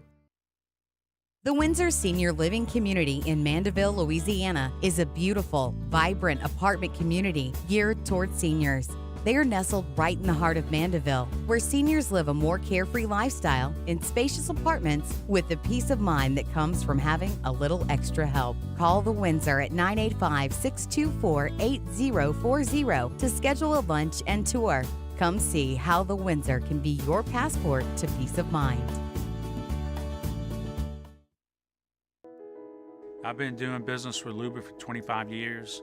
They're dependable, trustworthy. It's just the attention to detail with our clients. Our folks have years and years of experience. They're highly trained professionals. But many companies have that asset. What I'd like to think makes Luba a bit different is that we use those talents in a way that truly is dedicated to serving the needs of the folks who depend on us. Hey, it's Matt Moscona. For years, you've heard me tell you about Insurance Network of Louisiana, helping you find better coverage for less money. But it's not just for your home and auto. They also offer commercial property. So, retail stores, professional offices like doctors, dentists, attorneys, clothing boutiques. Insurance Network of Louisiana can find you better coverage for less money. They service the entire state of Louisiana, and they're local. So call today at 293-0450 or lainsurance.net. Jerry and Benny Payne began Central Plumbing Company out of their driveway in Tanglewood subdivision. 50 years later and 4 generations down the road, we continue to serve Baton Rouge and the surrounding areas for all of their plumbing needs. Residential, commercial, industrial, or hospitality, Central Plumbing is here 24/7, 365. We want to thank our customers, family, and friends for 50 years of success. And looking forward to 50 more.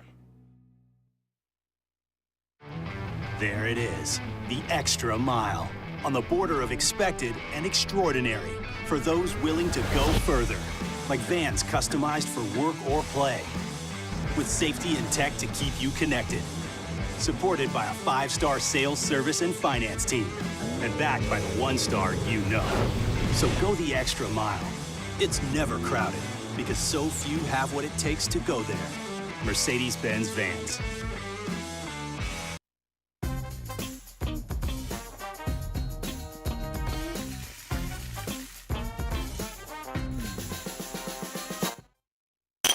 After further review, powered by Sunshine, your hometown John Deere dealer in Louisiana.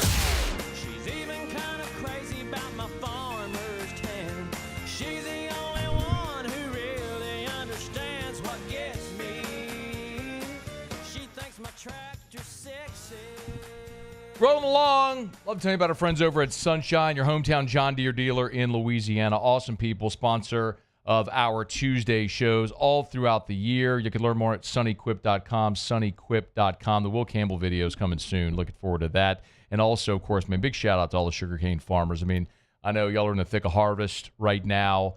Y'all are in the cab of your tractors about 12 hours a day, and so many of you listen because I hear from so many of you. So big shout out to all the farmers, man, all the sugarcane farmers out there doing the work right now. We appreciate all of you and for tuning in wherever you are right now. All right, it's after further review. Sean Salsbury next hour. The New Orleans Saints have announced several roster moves. Also, a report today from Nick Underhill that Saints are getting healthier, which I'll get to here in just a quick second. First, though, the news. This is official from the Saints. The team has formally announced the signing of wide receiver Marquez Valdez-Scantling and also placed Paulson Adebo on IR. We knew that. The Saints have also signed safety Roderick Teamer and defensive back Shamar Jean-Charles to the practice squad, and they have terminated the practice squad contracts of safety Jonathan Abram and guard Chris Reed. So those are the roster moves today.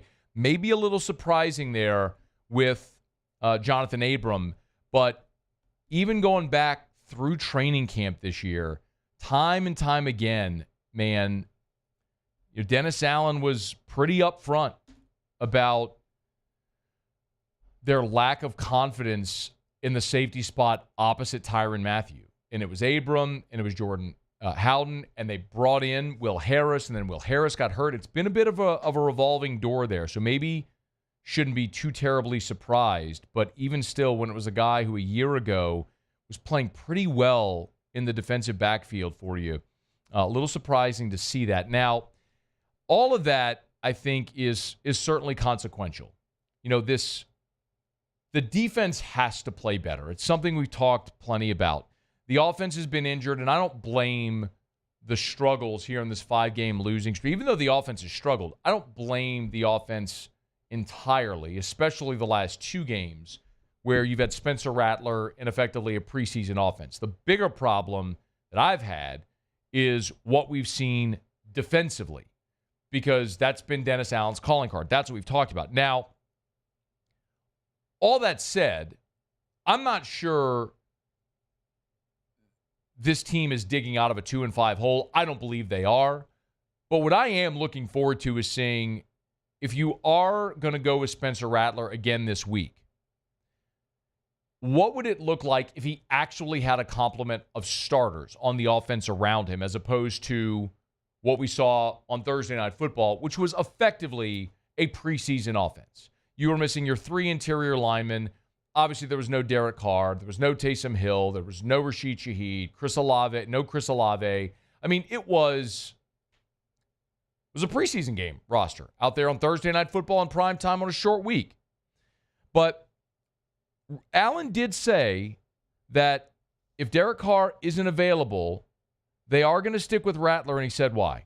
The plan would be to stay with Spencer. And I think Spencer has done some good things. I mean, obviously, there's some rookie mistakes. Got to do a better job of protecting the football. That would be probably the biggest, thing that we have to do a better job of. But, I felt like, when you go back and you watch the tape and he's got protection, I thought he did a good job of throwing the football. I thought he created some things with his feet. He was accurate when he was outside the pocket. So I see a lot of really good things out of that player. We have to eliminate some of the negative plays. And I think if he can do that, then, I think, like I said, I think he's done some good things. Nick Underhill reported that Taysom Hill, Cesar Ruiz, Chris Olave, Lucas Patrick should all be back on the offense this week, and Pete Werner should be back defensively. Now, you can't tell me the reason the Saints have struggled defensively is because they didn't have Pete Werner. And I know Demario Davis went to bat when he was asked about the team's defensive effort, and he defended the defensive effort. Now, I just don't believe that. I believe he's giving great effort, but the missed tackle statistic doesn't lie. When you miss 15 tackles in a game, you go back-to-back games with double-digit missed tackles, guys didn't just forget how to tackle. The eyeball test showed you at the end of the Tampa, the end of the Denver game, when those games got out of hand, your defense gave up. But you get Pete Werner back, that's a boost. The bigger thing here for me this week against the Chargers is offensively. If you do, in fact, get Lucas Patrick and Cesar Ruiz back, now all of a sudden 4 of your 5 starters on the offensive line are back. You're still missing Eric McCoy, but I would assume Connor McGovern starts again at center. In theory, you could put Lucas Patrick there, but if Lucas Patrick was your starting left guard, put him back where he's comfortable and let McGovern start again at center. So again, follow me here.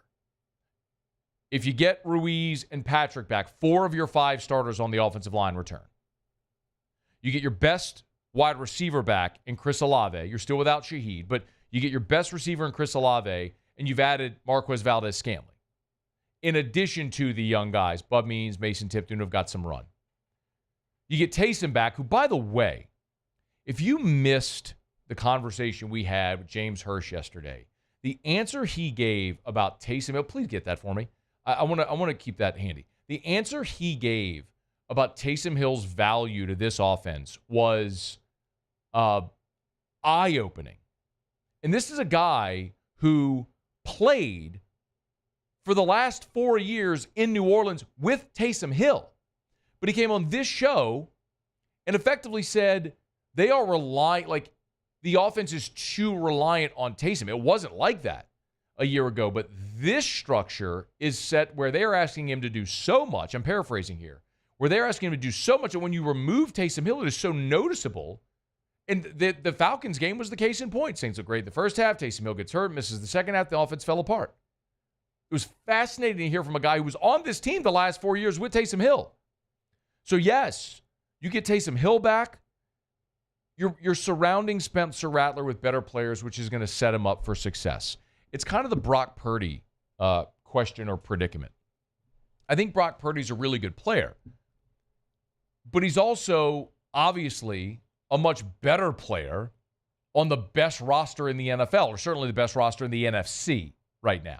Yeah, no surprise. Take Brock Purdy, put him on the Panthers. I don't think Brock Purdy's getting the Carolina Panthers a Super Bowl. Take Patrick Mahomes, put him on the Panthers. May not be getting the Panthers to the Super Bowl, but they can win a whole lot more games than they are right now. See what I mean? You give Spencer Rattler a better chance for success, a more accurate look at what he can be in the NFL as a starting quarterback when you put starters around him. Look, the Chargers have the number one scoring defense in the NFL. This is going to be a real significant challenge for the New Orleans Saints. And if there's something that favors them, Saints played Thursday, so they had 10 days. Chargers played on Monday Night Football, so short week. Chargers have to play in a short week. Saints are playing on a long week. That helps. It doesn't help going there with a rookie quarterback and your starter still not in there and all the injuries that you've had. But you're getting healthier, and it'll benefit you this week when you go out to L.A. We'll see how they look. All right, it's after further review. We will get the first injury report of the week, of course, on Wednesday. So we'll see if we can firm up a lot of this and have a better sense for who actually is going to be available for the Saints. All right, it's after further review. We're brought to you by Supper Club. They're back open tonight, y'all. SupperClubBTR.com. Get your reservations. You want to go have dinner tonight? Get them by Supper Club. Don't have a reservation? No worries. Open seating at the bar. Maybe you're at work. 4:30 right now. They're about to open. Knocking off of work. You don't want to go home. Maybe you got a client in town. Pop into Supper Club. Open seating at the bar. Just walk on in. They've got their own barrel pick of Old Weller Antique 107. They've got their own barrel pick as well of Four Roses, y'all. The Four Roses single barrel pick, y'all. You get some great whiskey, if that's your flavor. Amazing wine selection, craft cocktails, the best ambiance you'll find anywhere in town, and a menu truly unique, not only to Baton Rouge, but to Louisiana, and one of the most unique in the entire United States of America. Told you about the Japanese Omi beef. There are 2 restaurants in America that sell that. From the farm in Japan, that it's 400-year-old farm. They used to feed this beef to the samurai. I thought it had magical powers. It's the Japanese Emperor's choice beef. There's a restaurant in Manhattan and Supper Club on Perkins Road. The only 2 places you can get it in America. I'm telling y'all, experience Supper Club. SupperClubBTR.com for your reservation. SupperClubBTR.com. All right, it's after further review. All right, quick break. When we come back, this might play into LSU's favor, y'all. I'm going to illustrate just how rough of a day Connor Wegman had against Mississippi State and why LSU might be able to feast on the A&M quarterback. That's next. It's AFR. After further review. Hey, y'all, Tigers are on the road this weekend, so they won't be at the Renaissance Hotel. But, of course, the Renaissance is the Tigers' home away from home on home weekends. So when the Tigers are playing at Tiger Stadium the Friday night before, they pack up the entire operation and they move it into the Renaissance Hotel. Got to get the guys off campus, of course. So where do you go? You go to a sprawling, gorgeous hotel, not only with plenty of guest rooms to accommodate the entire football team and all the coaching staff and everybody associated with the football program, but also all the meeting space that you would need. Grand ballroom, they partition that off so that they can have the full team dining there. They have breakout rooms as well, smaller rooms for the team and individual position group meetings. Another way to say it, whether you're hosting a wedding reception, a fundraiser, a gala, anything, you can host it at the Renaissance Hotel. The only thing scary about the deals at Bayou Ford is if you miss out on them, like $15,000 off F-150. Bayou Ford has $15,000 off Ford F-150. All new Bayou Ford vehicles come with a complimentary 7-year powertrain warranty. The crew at Bayou Ford is going to do right by you. I've been doing business with Luba for 25 years. They're dependable, trustworthy. It's just the attention to detail with our clients. Our folks have years and years of experience. They're highly trained professionals. But many companies have that asset. What I'd like to think makes Luba a bit different is that we use those talents in a way that truly is dedicated to serving the needs of the folks who depend on us.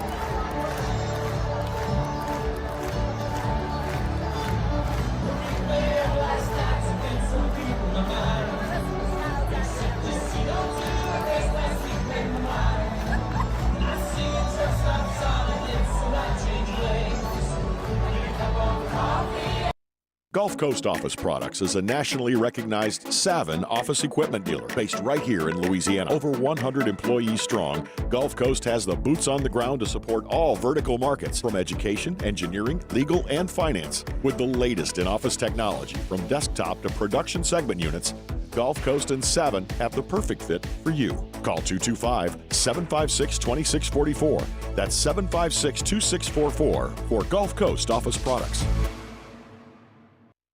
Dylan Cruz here to tell you about Six Rings Baseball and Softball Camp. If you live on the North Shore and play ball, go to Six Rings Camps with former LSU assistant coach Dan Canaveri. His knowledge is second to none, and your child will improve and have fun doing it. Camps were held at Coquille Park and Six Rings Academy in Covington with 4 sessions over the summer. Full day and morning only sessions are available from ages 7 to 13. Go to sixringsbaseball.com or call 985-206-9096. Learn the game to love the game. BRAC teamed up to reimagine your parks, and you imagined big. With your help, we went to work, creating 12 beautiful community parks across the parish. A family-sized water park, miles and miles of trails, and parks just for your dogs. There are more places to splash, to explore, to run wild, and even soar. You imagined, we delivered. Gold. BRAC, your #1 park system in the nation. At Relief Windows, we're more than windows. We're windows, doors, hardy plank, and vinyl siding. But our #1 product is always customer satisfaction. After further review, powered by Sunshine, your hometown John Deere dealer in Louisiana. Well, she ain't in the cars or pickup trucks, but if it runs like a deer. You know, it's going to be a huge challenge. It's going to be a great environment. It's going to be an opportunity for us to go out there and show we belong on this stage. And I've taken this program where we all thought we wanted it to go. It's a great opportunity. It's a great venue. They're a great team. We're a talented team. It's going to be a lot of fun. Mike Elko has gotten Texas A&M pointed in the right direction in a hurry. It does beg the question of Jimbo Fisher. What were you doing? I've always wondered, with all the resources that A&M has, if they ever got it right at head coach, what it might look like. We may find out here with Mike Elko. Of course, we've talked about it a lot here over this week already. You go back to week 1, Texas A&M lost at home to Notre Dame. LSU lost out in Vegas to USC. I don't think there were any of us who thought when LSU and Texas A&M played here at the end of October, they'd be the only 2 remaining undefeated teams in the Southeastern Conference. But here we are. And with LSU, they've done it despite some of their warts. Early, it was figuring out the defense in that first month and trying to establish a running game. Garrett Nussmeier has been exceptional all throughout. It's a big reason why LSU is where they are. For Texas A&M, Mike Elko, his background, of course, is as a defensive coordinator, as a defensive-minded guy. A&M's defense has played very well. And they've got Le'Veon Moss, a very talented running back. A&M's been good at the line of scrimmage. The interesting thing has been Connor Wegman, their quarterback. Before the season, Wegman was projected by some as a first-round draft pick. Now, we kind of pumped the brakes on that here. And that first game against Notre Dame was eye-popping because he stunk. There's no other way to say it. He was 12 of 30 for 100 yards, completed 40% of his passes, no touchdowns, 2 picks, had a rating of 54.7 and a QBR of 34. He was awful. He played against McNeese, was better, 11 of 14, 2 touchdowns, no interception. 2 touchdowns, no interceptions. And he got hurt. He was replaced by Marcel Reed, returned against Missouri, and was outstanding. In that 41-10 whitewashing of Missouri, Connor Wegman was 18 of 22 for 276, completed almost 82% of his passes. Didn't throw a touchdown, didn't throw a pick, but he's very good. But as the sample size continues to grow, that Missouri game looks like an outlier. Because he went and played this weekend against Mississippi State, and he was bad again. A&M won that game 34-24. But as Carter Carls points out, and he did a deep dive into Pro Football Focus for Texas A&M, Connor Wegman finished with a team-low 48.5 PFF grade against Mississippi State. Lowest on the team. Despite being pressured on only 4 of his dropbacks. He notes that he also tied his career high in turnover-worthy plays with 4, and both of the interceptions he threw against Mississippi State came against a clean pocket. He was objectively very bad in that game. But that wasn't all. But wait, there's more. Additionally, his 36.1 offensive grade and his 33.1 passing grade with a clean pocket ranked 115th among 117 FBS quarterbacks in Week 8. He was awful against a really bad Mississippi State team. So now, here comes LSU. Blake Baker, that defense that has been cranking up pressure, that averages nearly 5 sacks a game. It stands to reason if Connor Wegman is struggling against a clean pocket, what is he going to do if LSU's rush gets home? That's the big challenge for Texas A&M this week. And Mike Elko was asked about Connor Wegman's struggles against Mississippi State. I think he has some plays he just wish he had back. I think each one is kind of each of its own. The first one, I don't know if it slipped or sailed. It was hard to tell, but it certainly wasn't an accurately thrown football. The second one was late, and then I think he just got out of whack with his progression on the other 2 that probably could have been picked. And so, but I also do think like a piece of football is not every throw is going to be, and so I don't know that you ever come out of a game without things to fix or correct, and so it's kind of where we're at with that. This is Wegman's 3rd year in college football. As a freshman back in 2022, he played in 5 games. LSU did see him in that 2022 game, if you remember. He was 12 of 18 for $155, 2 touchdowns, didn't throw a pick, but that was the day where, what was the guy's name, number 0? Who's the guy from A&M? Number 0 from A&M who ran all over LSU 2 years ago. A-Chain. Devon A-Chain. Devon A-Chain. I'm in my head. I'm going to start with the name. Devon A-Chain. Ran all over LSU 2 years ago. That was the game where LSU played a 4-win Texas A&M team, and they beat you 38-23. Beat you handily. Wegman last year played in 4 games, and now he's played in 4 games this season. So he played in 4 games last year for his injury, if you remember, and then now coming back off the injury. A lot of NFL draft hype, but has yet to live up to it in any way. So there's 2 ways to look at that. A&M is struggling with the guy that was their guy, and you got Marcel Reed, who played really well in Wegman's absence, sitting there. But the other part of it is you could look and say, yeah, but in spite of losing Wegman for 3 games and him not playing great, you're still sitting there right now, undefeated in league play, having won 6 in a row. You're 6-1, and you're hosting LSU with a chance to have the outright lead in the Southeastern Conference going into November. I don't know if it's easy to fix quarterback issues. Doesn't seem like it would be. But that's the charge that Texas A&M has right now. And for what it's worth, Mike Elko is giving his full vote of confidence to his quarterback. We trust Connor, and Connor should trust himself because he's really talented. And so we want him to trust his eyes, go through his progressions, and make the throws that he's capable of making. And, we just talk a lot about, what causes turnovers, where do turnovers come from, and trying to eliminate them as best we can. And he knows he's got to protect the football. We certainly, we threw the ball coming out of our own end zone twice. We threw the ball after he threw the second pick. We're not shying away from throwing the football. That's not how we go about not turning it over. But, I just think there's certain things when you go through the progressions that you're trying to instill in him, timing, rhythm, speed, eyes, those types of things that can protect the football. And he's been really good at it for the most part and needs to kind of shake off a couple bad ones from last week. For what it's worth, interestingly enough, Texas A&M is 24th in the country in turnover margin. LSU is 28th in the country in turnover margin. So two teams that have been very good in this aspect of the game. But when you look at turnovers lost, Texas A&M has lost 4 interceptions and just 1 fumble on the season.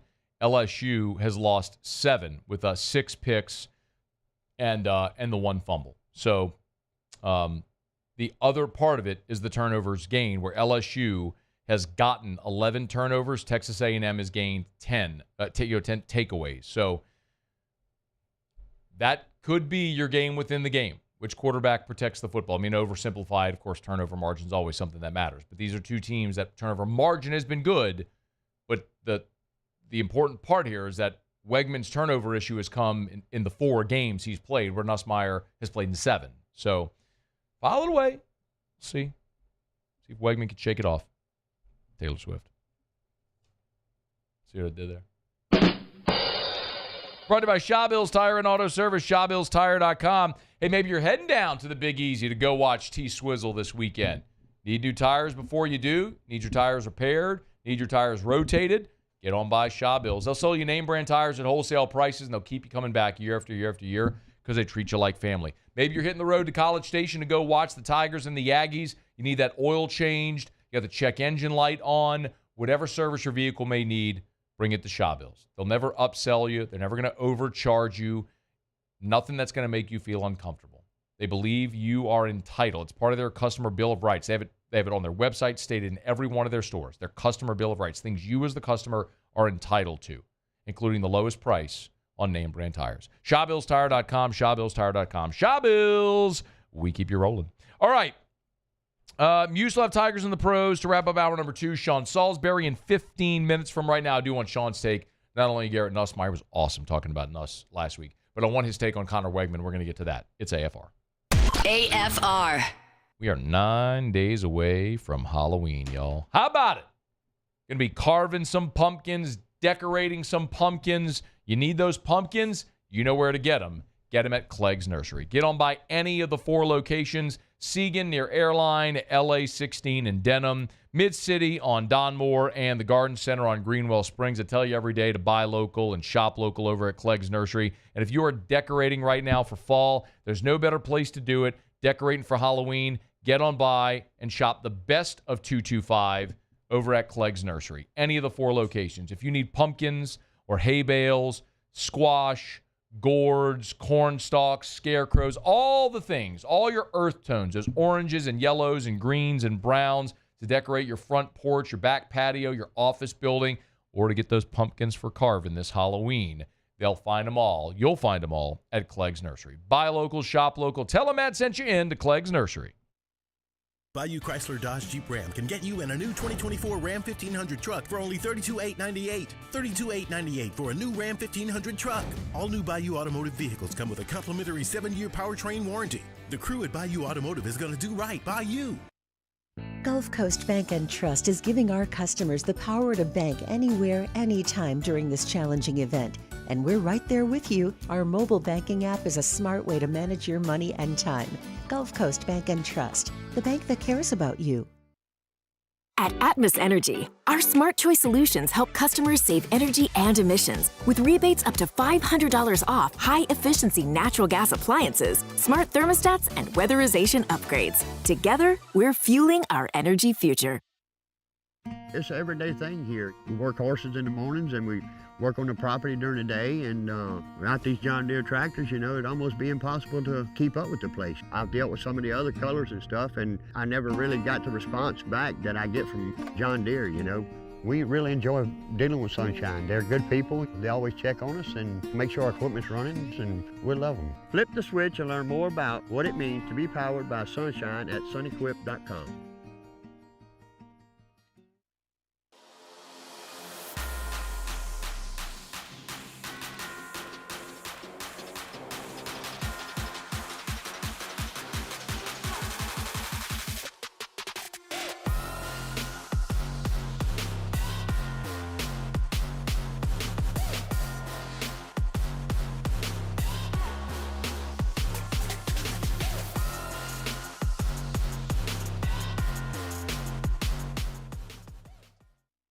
At Luba Workers' Comp, our journey began over 30 years ago with a simple belief. Our clients come first. At Luba, our business has always been focused on people, not policies. Through every success and challenge, we've continued to grow because we've stayed true to our values, committed to providing you with genuine dependability. Because your well-being is more than a priority. It's our purpose.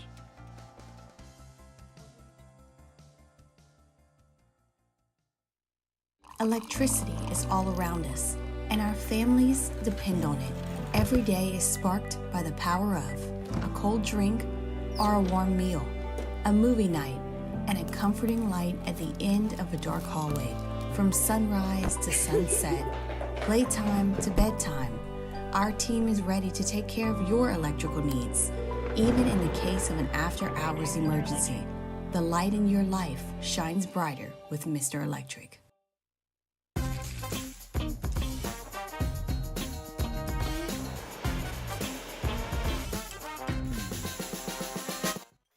After further review, powered by Sunshine, your hometown John Deere dealer in Louisiana. All right, wrapping up hour number 2. Sean Salisbury will be with us here coming up after Sports Center. Right now, I'm Yuso. Tigers in the pros. Tigers in the pros. They still bleed purple and gold. They're just really rich now.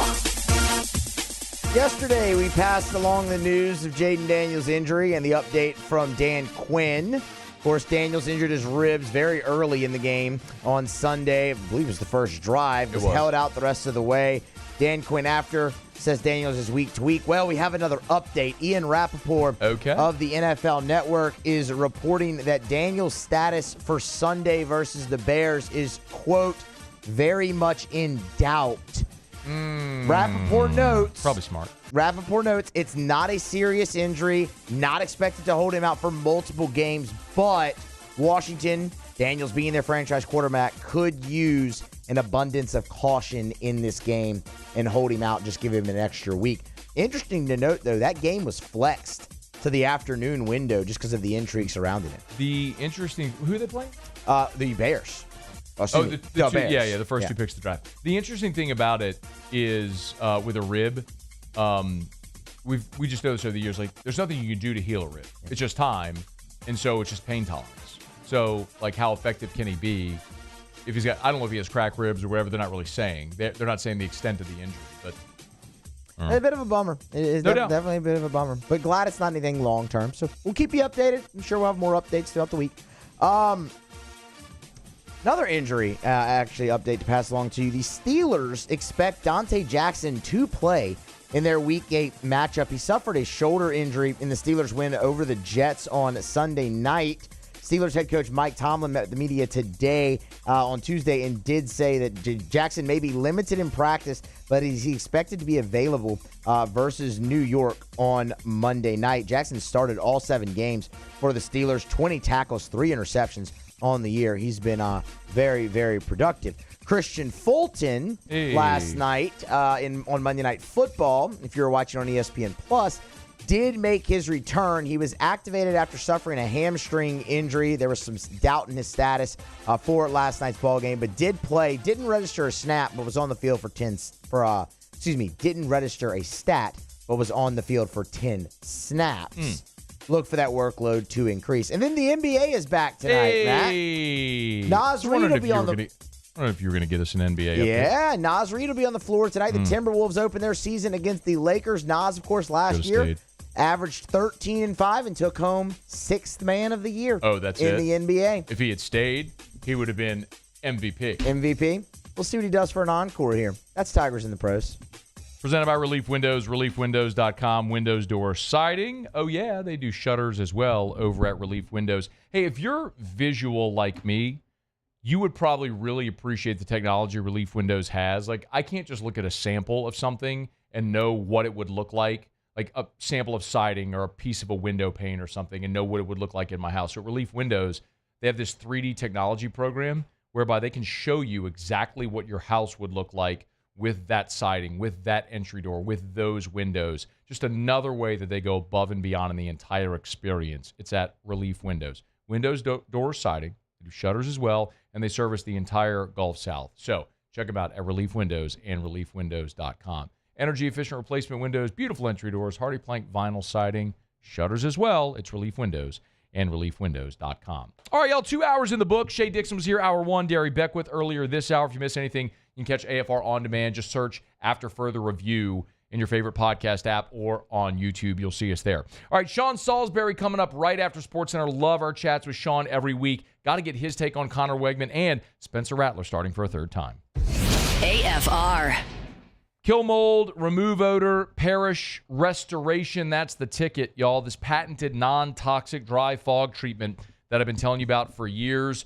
Parish restoration. It's so easy. If you have mold, think you might, and let's be honest, Louisiana's the mold capital of the world. It's wet and it's humid here. That's a breeding ground for mold.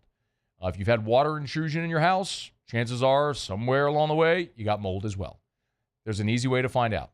Call Parish Restoration. They'll come by. If you have mold, no worries. They'll knock it out. Bada bing, bada bang, bada boom. It's a patented non-toxic dry fog. They spray it. Again, you're not ripping out carpet. You're not cutting sheetrock. You don't have to take your furniture, your plants out of the house. It's totally safe for plants, pets, family, all that stuff. They'll go in. They'll spray. They'll close the doors, windows, everything like that. They'll let the fog dwell. As soon as it dissipates, you're back in, free and clear. It's killed all the mold, the spores, everything. It's Parish Restoration. ParishBuilt.com. ParishBuilt.com. Breck teamed up to reimagine your parks, and you imagined big. With your help, we went to work, creating 12 beautiful community parks across the parish. A family-sized water park, miles and miles of trails, and parks just for your dogs. There are more places to splash, to explore, to run wild, and even soar. You imagined, we delivered. Gold. Breck, your #1 park system in the nation.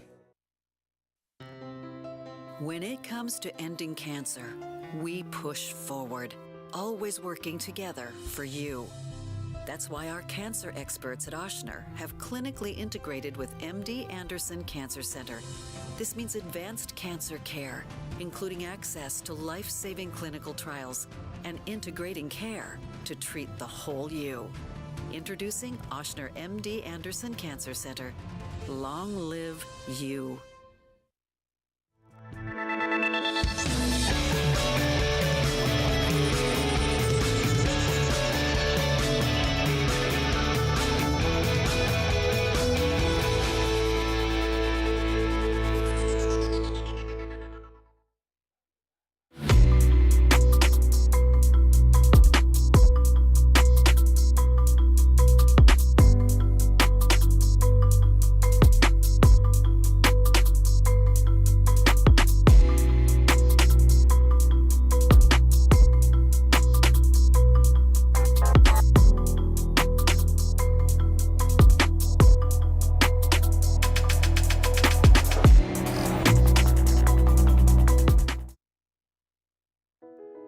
I've been doing business with Luba for 25 years.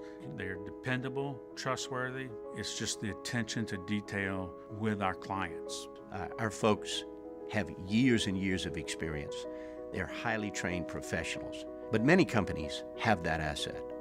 What I'd like to think makes Luba a bit different is that we use those talents in a way that truly is dedicated to serving the needs of the folks who depend on us. Hey, it's Matt Moscona. For years, you've heard me tell you about Insurance Network of Louisiana, helping you find better coverage for less money. But it's not just for your home and auto. They also offer commercial property. So, retail stores, professional offices like doctors, dentists, attorneys, clothing boutiques. Insurance Network of Louisiana can find you better coverage for less money. They service the entire state of Louisiana, and they're local. So call today at 293-0450 or lainsurance.net. At Relief Windows, we're more than windows. We're windows, doors, hardy plank, and vinyl siding. But our #1 product is always customer satisfaction. Visit us online at reliefwindows.com. Oh, by the way, we do shutters too.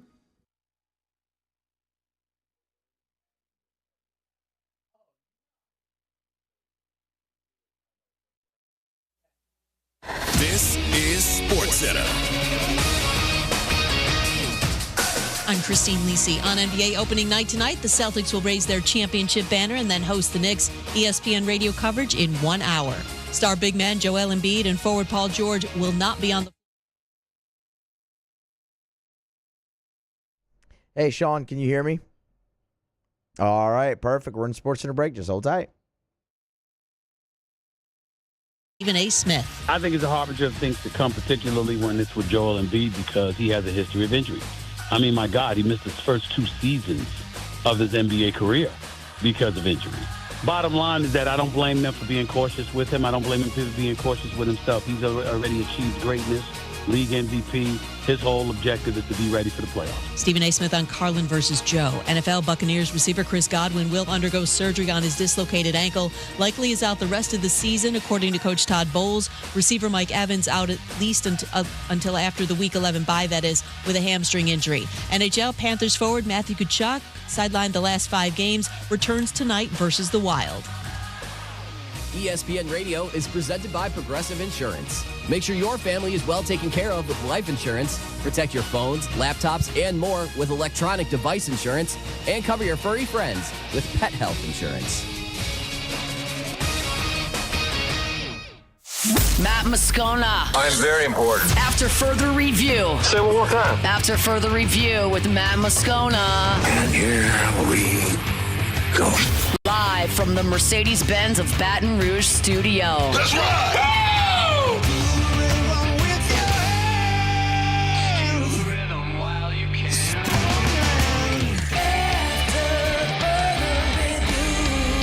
Hour 3, off we go. Welcome aboard. Glad you're with us. AFR, powered by Sunshine, your hometown John Deere dealer in Louisiana. I'm Matt. This is Shaq O'Neal, and I hate Matt. Paul O'Neal. They're chanting Paul O'Neal's name. You so. And Mr. Toby Tomplay.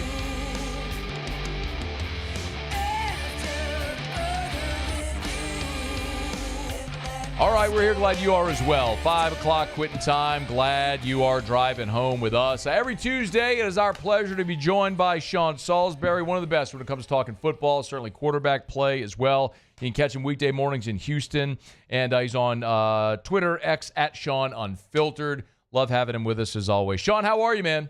Matt, I'm doing well, buddy. How are you? I'm doing great, man. Let's start. I want to start with LSU, Texas A&M, and we'll get to the NFL stuff in the next segment. We'll just sort of flip it today. We were talking before you came on about Connor Wegman, who his PFF grade was the lowest on the team. I don't know what you think about PFF, but he's played now in 4 games, and 3 of the 4 weren't really outstanding. I'm just curious what you see there with a guy who coming into the season had some first-round hype and is kind of struggled a bit. Yeah, I'd say he's had injury-riddled college career as well, as we know. I watched the kid play in high school. He's from Bridgeland, and I went and watched him in person. And Matt, when he came out of high school, I left that game the night I saw him play against a guy I trained who's now at Wisconsin and is a backup there as a freshman. And I came out of that thinking, that kid is a monster. He had already committed to A&M. I mean, he did everything well. Designed offense, but he could move. He had football IQ. He attacked. I mean, everything he did.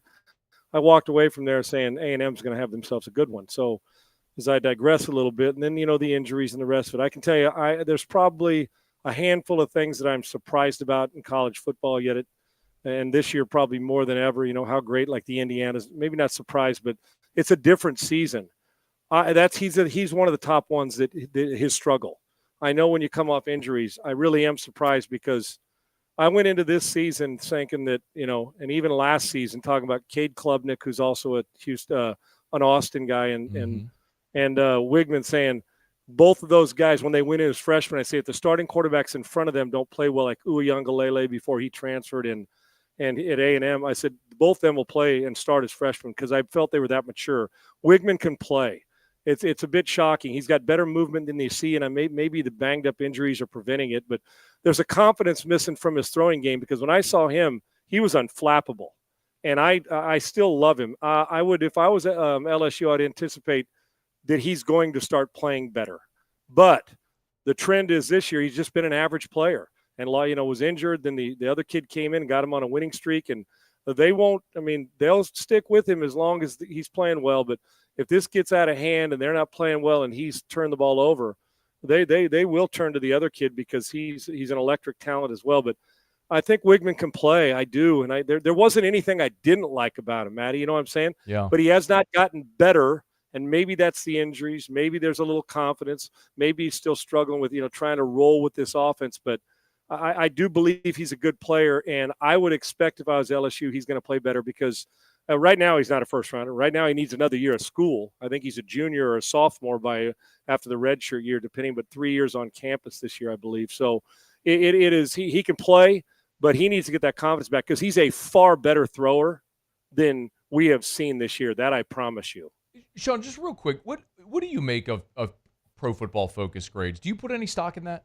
I do. I know, I do. The NFL, I don't. It's not full focus because they have their grading system. I get guys from there on my show periodically to come on and be guests, whether it's the NFL or college, and I do. But they have their grading system. But I don't take it. I don't put out my whole stock on judging a guy. I judge eye test, and like I said, I may have a different criteria on certain players or on line play or on linebacker play or quarterback play than they might. But I know how much time they put in and how much tape they study. But it's just different criteria. I don't agree with everything, but I do have a lot of respect for them what they put in, and they got a big working class in the NFL and college football covering a lot of stuff. But I have my own grading or I have my own stuff I look at, but I do turn to them to kind of see where, because sometimes you'll look and say, man, the eye test told me this guy didn't play well. And then you look at the grading system that the left tackle was 92% graded. So it may be different viewing. It's just a different wrapper and how we view it out of the kaleidoscope. Sure. But I do have respect for him. Yeah, I know this. If he plays average, they can't win this week. As good as they are. He can't play average against LSU the way they're starting to play now and really the way they've played most of the year. And their defense is picking it up. But like I said, I'm telling you, Matty, he is better than the advertisement's closer than what you've seen this year. So the reason I asked about PFF is, and I agree with you, I always say Pro Football Focus is a metric. It's not the metric. It's something to consider. That's exactly right. I take some of it right. Yeah. Agreed. So they graded him at 48.5 against Mississippi State. But this is what I wanted to ask you about. They say he was pressured on only 4 of his dropbacks. So, and had a career-high turnover-worthy plays with 4, and both of his interceptions came with a clean pocket. So we know that LSU likes to bring pressure. They average almost 5 sacks a game. That's what Blake Baker does. This might be obvious to think, okay, well, if he's struggling against clean pocket, if LSU muddies him up, he'd be even worse. But how do you think that matchup plays? Like, if he's struggling against a clean pocket, if you're LSU, do you play coverage? Or do you continue doing what you do? Like, how do you think LSU would attack him? I think you have to do what you do. It's a shocking statistic, most guys. But what it tells you is, Matty, that when you're playing clean pocket, that it's almost like he operates better in chaos. And I'll be honest with you, was he the number 1 or number 2 pocket quarterback coming out? When I saw him, he was very good at escaping. They ran a lot of RPO and got him on the edge. I mean, they mixed a lot of stuff in. They were multiple formations, and he did everything. I came away from there saying the guy can move too. It's shocking when a clean pocket. So what that tells me is some guys, we teach quarterbacks these days to play off schedule, and I see trainers do it all the time. We don't do enough of teaching them clean pockets. I've said this before. We train these guys, and a lot of times make the off-schedule play. When it breaks down, run and bail out early and use your skill set. And then sometimes they're not prepared for a clean pocket. Honestly, I see it all the time. And I've said on your show before, and I'll continue to say it to anybody I train or any quarterback. The greatest quarterbacks in this world, you had one in New Orleans for a long time.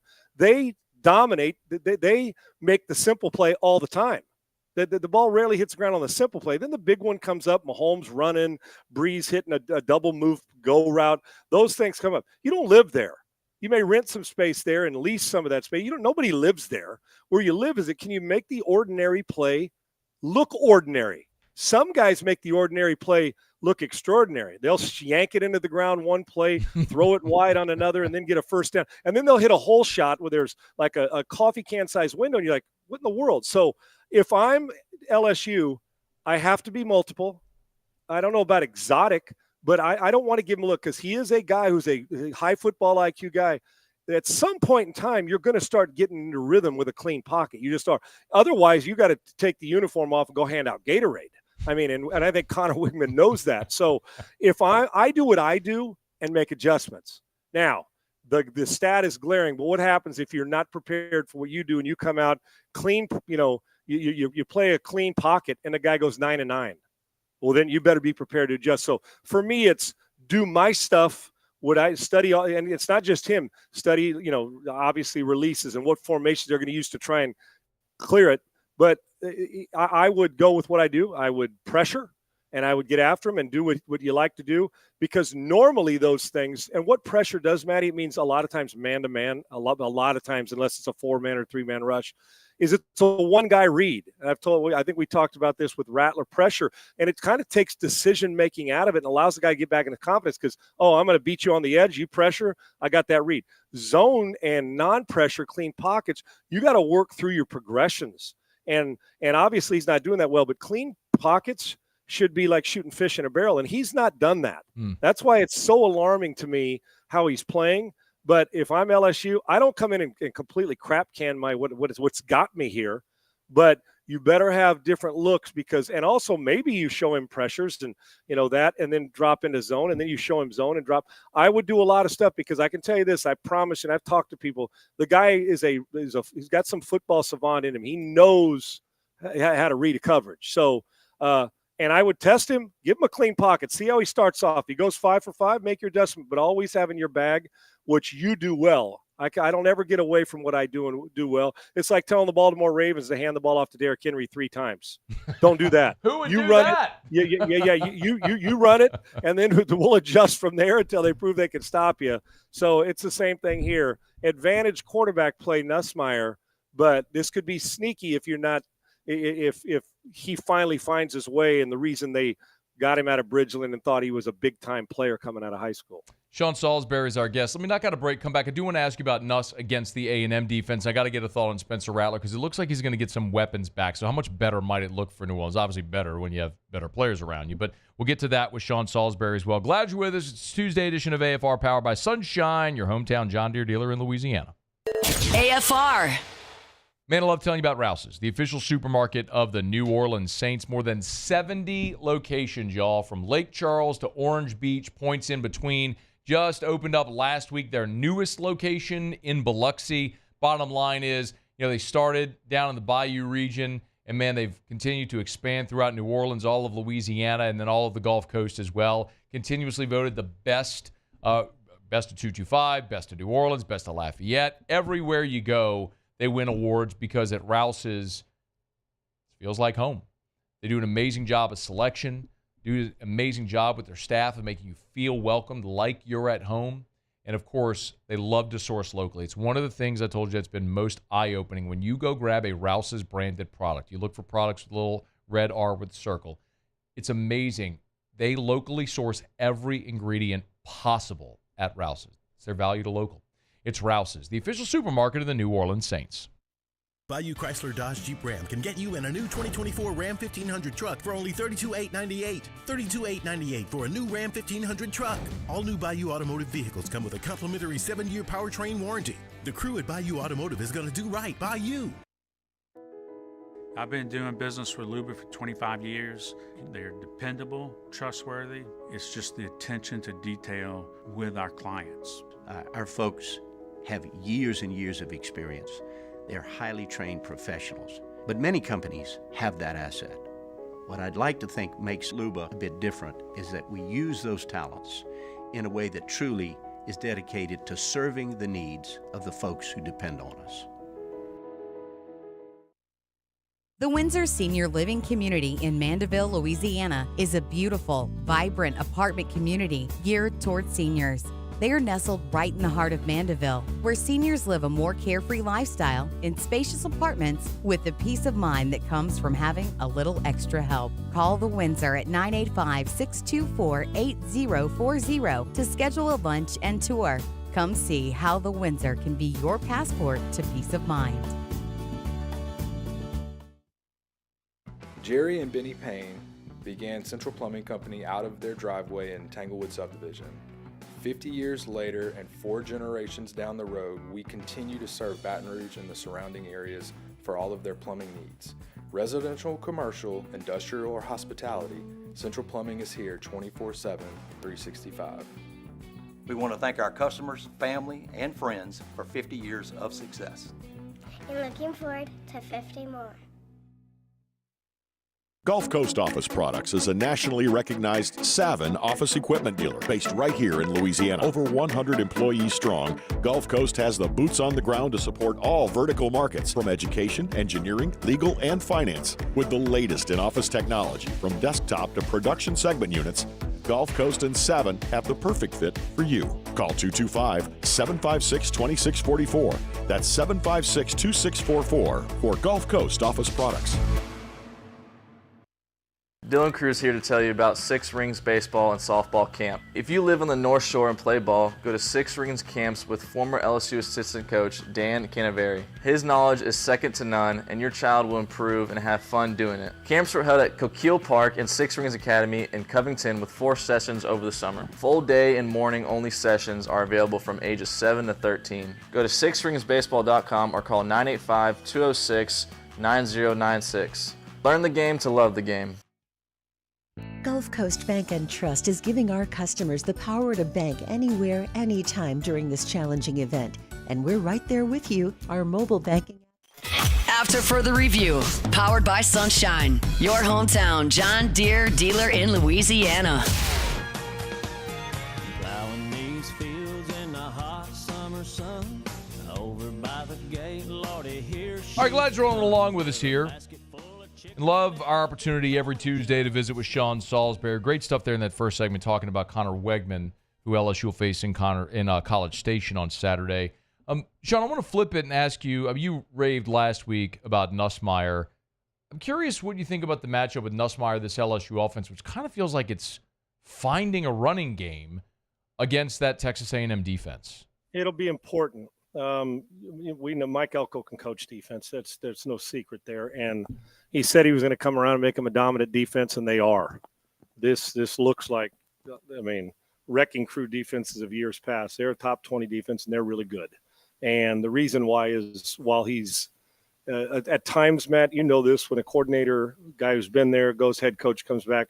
But when you're a bit, what's the word, a lot more studying to do, and he expects more from his players. It's not just basic, that you can be out of position. And they're in position most of the time, and they got, an edge rush who can get to the quarterback, and they're aggressive and they fly, and they're going to give him a bunch of different looks. I think that Mike Elko, the matchup is a good one because, number one is, he's going to stand in there and deliver the football, but it will be paramount to run the football. At least, and not betray it, meaning you're going to be embarrassed on a few series. You just are. Both teams, A&M particularly, they're going to give something. They're going to split front, and they're going to pressure, and they're going to do stuff, and they are getting after it. And their offense, they're trying to pick it up to where they can match their defense. But their offense, their defense is really good, and wherever Mike goes, they play better. So he is counting on his players to play smart, but you're going to have to run it, because if you go 2 3 and outs and they embarrass you on a series, the last thing that you want is letting him tee off on you and giving you looks where now, while Nussmeier's got a high football IQ, and it becomes one of those, because even if you're having a good game throwing it, that's where it's going to be loud. You guys know what that's like. This will be as loud a crowd as they've had, and I think this is so huge for them until the Texas game. Sure. We know this rivalry, and the crowd noise will matter. And LSU knows what it's like for opposing teams to come there. They're going to get a little bit of taste of that with 108,000 people, but he's going to give you a lot of different looks. He's going to do everything he can to make Nussmeier uncomfortable. Now, the challenge for A&M is you better get to him, and even if you get to him, the guy's not going to back down from taking a shot to the mouth.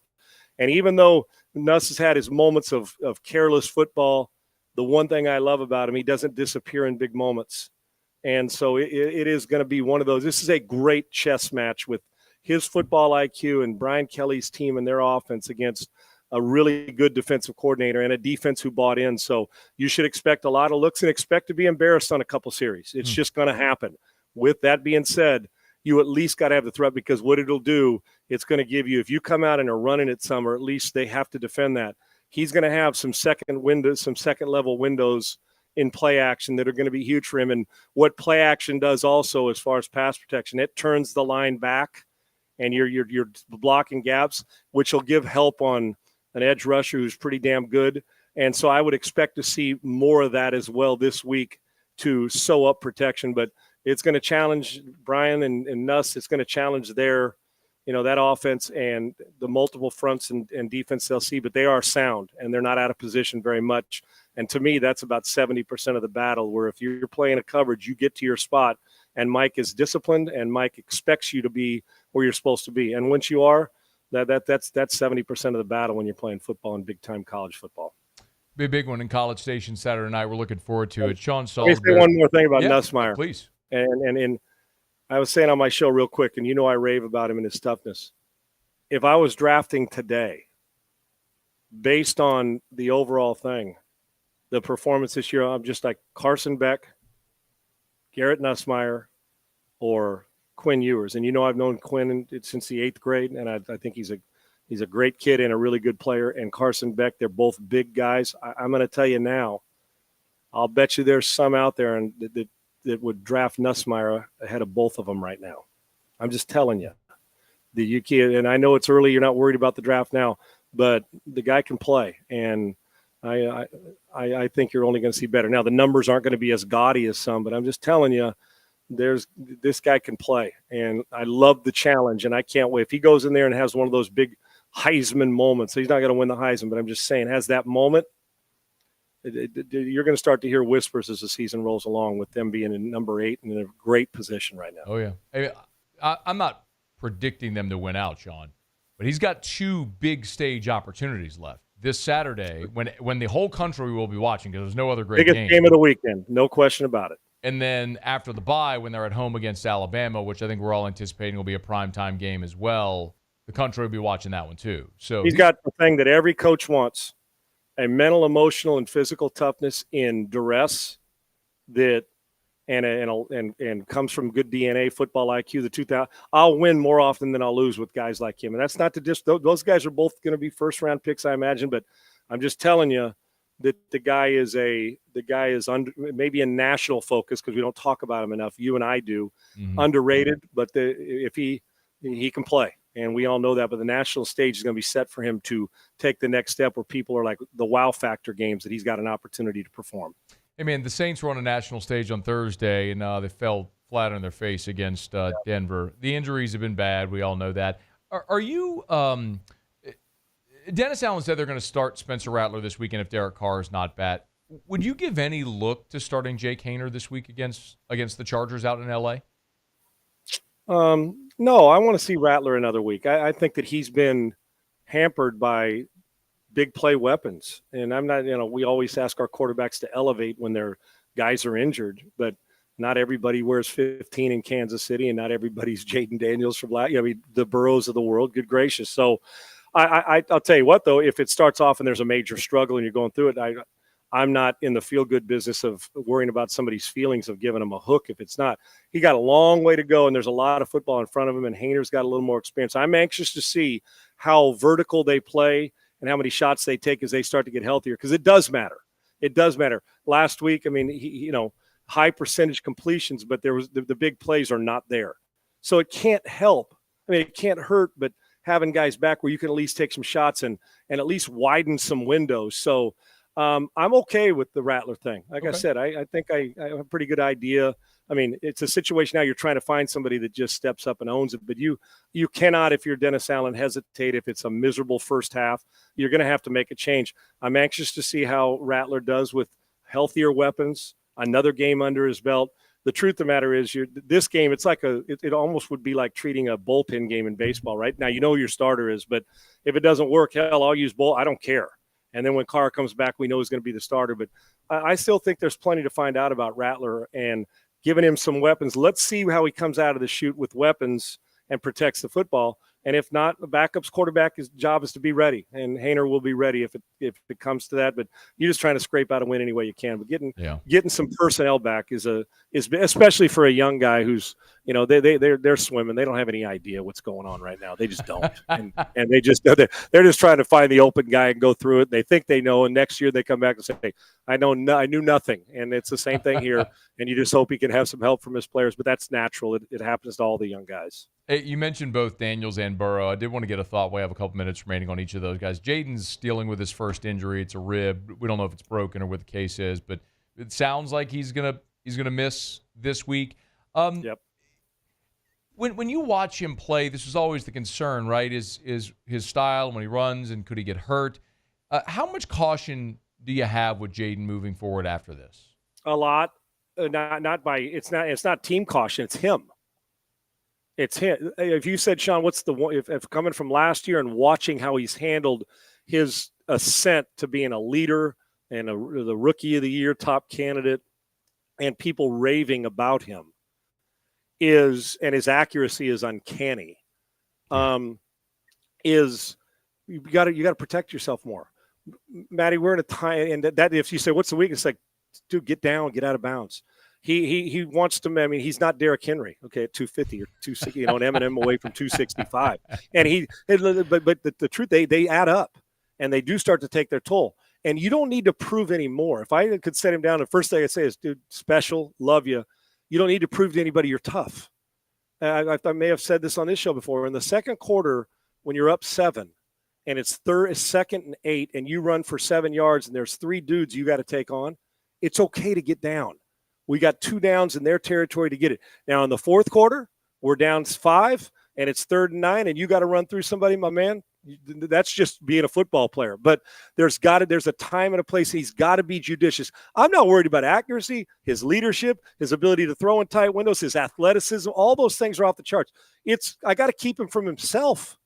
And that's if you're the head. If you're Dan Quinn, you've got to sit back and Cliff say, listen, buddy, you don't have to make every play with you. Don't take those hits. Eventually, even Mike Tyson got knocked out. Good gracious, that's the one thing. If he learns how to be judicious and slide into, get out and get into pockets, and once he cross line, those pockets of being able to get down and be smart with it, he'll still get plenty of yards. Because he's no good to me getting Gator. I mean, it's over there in a ribcage protector and no uniform.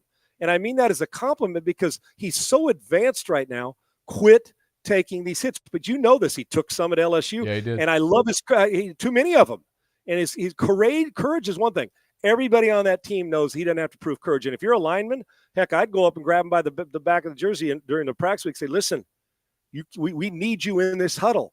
Make the plays that are necessary, but don't be crazy about it. And I'd tell that to anybody. That really is, and it's odd to say, that's the next evolution of his game. It is. And if he learns that, which he should, and realizes he ain't going to want to take him at 33, but you ain't going to be taking any of them at 33 if you keep taking him because he's so talented. He doesn't have to be a hero every time he runs. They're going to make sure he takes enough hits on defense throughout his career. Protect the body when necessary. Be a hero when it's called for. His natural ability will take him there. He has got to. I say it every week on my show. Please protect yourself, and he will learn. And if he does, there is no ceiling on how good that guy can be. Yeah. It's one of the things that Joe Burrow's dealt with early in his career are the injuries. But, Sean, you look at Burrow right now. I mean, he's dug them out of the hole. They're 3-4. He's got 1,759 yards, 14 touchdowns, 2 interceptions. He's completing over 70% of his passes. He's probably playing the best football of his career. But look at the division, man. He's got Baltimore and Pittsburgh both at 5-2 ahead of him. Like, can he actually dig the Bengals out of this? Yes. I've seen the movie. Joe is like Bregman. The first month, they suck. Okay. LSU guy, and here at Houston, like, oh, it's Bregman. Oh, he's hitting 198. He's hitting 221. Hang on a bit. He'll be up around 100 RBIs and he'll draw 100. The Bregman that you guys know from LSU. Same way. So if Bregman ever starts fast, he'll be in the MVP talk every year, right? It's the same thing with Joe. His first month, it's like, what is going on here? And think about this, Maddie. Their start, looking at his numbers, you'd say, you look at the record, you say, there's no way. You look at his numbers, and he is what's keeping them afloat. Yeah. And coming off injury, another thing, if Joe Burrow, if I can just keep him healthy for 15, 16, 17 games a year for another decade, we're looking especially, he will wear the same ring in the NFL that he's worn in college. Yeah, he can, because we know how tough he is. He's just got an uncanny ability to do special things. So I hope that we're past the injuries that put him that sideline him. But yeah, his numbers, and we're not talking enough about him. Why? Because the team's here. But I've watched this team roll off 6, 7, 8 in a row. I'll be willing to bet you by the time we hit December that if they can get right and get a little more physical, that Joe Burrow's team will be in position to be in the playoffs. And once they get in, all bets are off when Burrow's got the football in his hand. Yeah, I marvel at him every week because you look at you think, well, he must not be playing well. Then you look at the numbers, you say, damn, he's the reason they're still afloat, or they'd have been buried without him a month ago. So, yeah, unique. I don't know what it is you guys are serving them there, brother, but LSU football players, especially quarterbacks, there's a toughness and a grind about them that we all need. Hey, man, law of averages. How long was it before LSU had a quarterback roll through? There you go, brother. The ground and pound days are over. Put it in the quarterback's hands and let's go win the thing, right? Yeah, no doubt about it, my man. 2 home games, Eagles-Raiders the next 2 weeks for the Bengals. They could be in 2 weeks back above 500 at 5-4. Well, the way the Philadelphia Eagles, all the chaos going on with those guys, and a head coach going over and antagonizing his own fans. They're going to win the next 2, and we'll be right back talking. Joe's got him above 500. It's coming. Trust me. Sean Salisbury, you're the best. Y'all get him on Twitter at Sean Unfiltered Sports Talk 790 there, weekday mornings, coaches, quarterbacks, and good enough to come on with us every Tuesday and share some knowledge. Thanks, man. Thanks, brother. Appreciate you. All right, be well. It's After Further Review. We're brought to you by South Point Volkswagen, southpointvw.com. New and certified pre-owned in Baton Rouge and online at southpointvw.com, southpointvw.com. Hey, if you're in the market for a new vehicle, remember the end of the month is generally the best time to buy. It's when dealerships got to go move inventory for the end of the month. So go make a deal at South Point Volkswagen. If you're thinking of buying a new vehicle, you've never considered a Volkswagen, put Volkswagen on your list. Go test drive one. They got great deals for Halloween going on right now. They got a $2,000 customer bonus on 2024 Tiguan, 0% for 60 months, or that $2,000 customer bonus. Get on by and drive off in a brand new Volkswagen from South Point Volkswagen, manufactured right here in the U.S. of A. at their Chattanooga, Tennessee plant. So you get the great German engineering, you're supporting American jobs, all the style, the feel, the performance of luxury without the cost. It's the best. SouthPointVW.com. South Point Volkswagen, what's your direction? All right, y'all, it's After Further Review. Glad you're hanging out with us here. Pels season starts tomorrow. Excited about that. They'll tip off and see if the Pels can push toward the playoffs here. See with DeJounte Murray joining the Pels. Trey Murphy got his new deal. So we'll talk a little Pels tomorrow on the show. We'll look forward to that as they tip off the new season. But I understand we'll have our time to wade into the water for the NBA. Very much in football mode right now. But miss anything on today's show, Shea Dixon was here in hour 1. Derry Beckwith was here in hour 2. Our 2 segments with Sean Salisbury every week. Such a treat as always. You can get it on demand on your favorite podcast app. Just search After Further Review, and then or on YouTube as well. Just search After Further Review. You'll see the LSU channel and the Saints channel for all of our content. All right, let me knock out a quick break, y'all. When we come back, an LSU Bowl Roundup, you'll be surprised how many people LSU is making believers of with respect to the college football playoff. We'll get to that next, AFR. AFR. Love telling you about our friends over at Duplessis Builders, duplessisbuilders.net. Derek Duplessis has done amazing work, man. Told you the story. Mechanical engineering grad from LSU, minor in aerospace engineering, working as an engineer. Sister wanted a pool. He said, I think I can do that. Studied, built her pool, built 8 pools that first year, pivoted, did 60 pools the second year now. Fastest growing pool and outdoor space company, construction company in our area. If you want that outdoor backyard paradise, Duplessis can make it happen. And the thing that sets Duplessis Builders apart is their quality, their commitment to quality work. For example, Derek will not rush the process. I've told you this before. Like, it takes 2 weeks for concrete to cure. They're not going to move on to tiling and coping until that 2 weeks passes. He's very upfront that it's going to take a longer process. But that's why he can offer you a 10-year workmanship guarantee when the industry standard is 1. DuplessisBuilders.net. Gulf Coast Bank and Trust is giving our customers the power to bank anywhere, anytime during this challenging event. And we're right there with you. Our mobile banking app is a smart way to manage your money and time. Gulf Coast Bank and Trust, the bank that cares about you. There it is, the extra mile, on the border of expected and extraordinary for those willing to go further, like vans customized for work or play, with safety and tech to keep you connected, supported by a 5-star sales, service, and finance team, and backed by the 1-star you know. So go the extra mile. It's never crowded, because so few have what it takes to go there. Mercedes-Benz Vans. Join us at Pro Dreams in Mandeville for our special event, A Day of Champions. Meet LSU National Championship winning head coaches Jay Johnson, Skip Bertman, and Paul Maneri. Don't miss your chance to purchase authentic sports memorabilia, autographed by the champions themselves. It's the perfect opportunity to celebrate LSU baseball and take home a piece of history. Visit pro-dreams.com to get your tickets. See you there. Breck teamed up to reimagine your parks, and you imagined big. With your help, we went to work, creating 12 beautiful community parks across the parish. A family-sized water park, miles and miles of trails, and parks just for your dogs. There are more places to splash, to explore, to run wild, and even soar. You imagined, we delivered. Gold. Breck, your #1 park system in the nation. At Luba Workers' Comp, our journey began over 30 years ago with a simple belief. Our clients come first. At Luba, our business has always been focused on people, not policies. Through every success and challenge, we've continued to grow because we've stayed true to our values, committed to providing you with genuine dependability. Because your well-being is more than a priority. It's our purpose.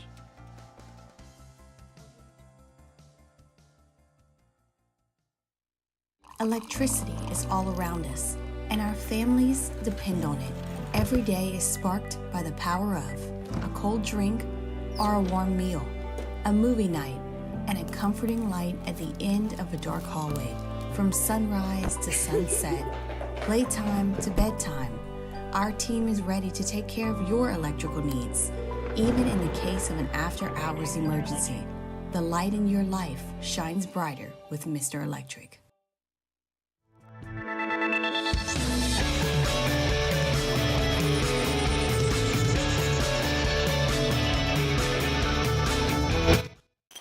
After further review, powered by Sunshine, your hometown John Deere dealer in Louisiana.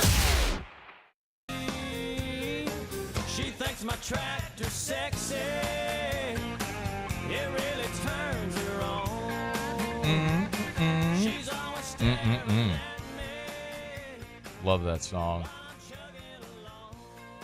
Never heard it before. It's your favorite. No, I never heard it before. It's your favorite. How could it be my favorite? Never heard it. You've heard it. I promise. It's just one of those songs that you're like, oh, I didn't know it was that song, but yeah.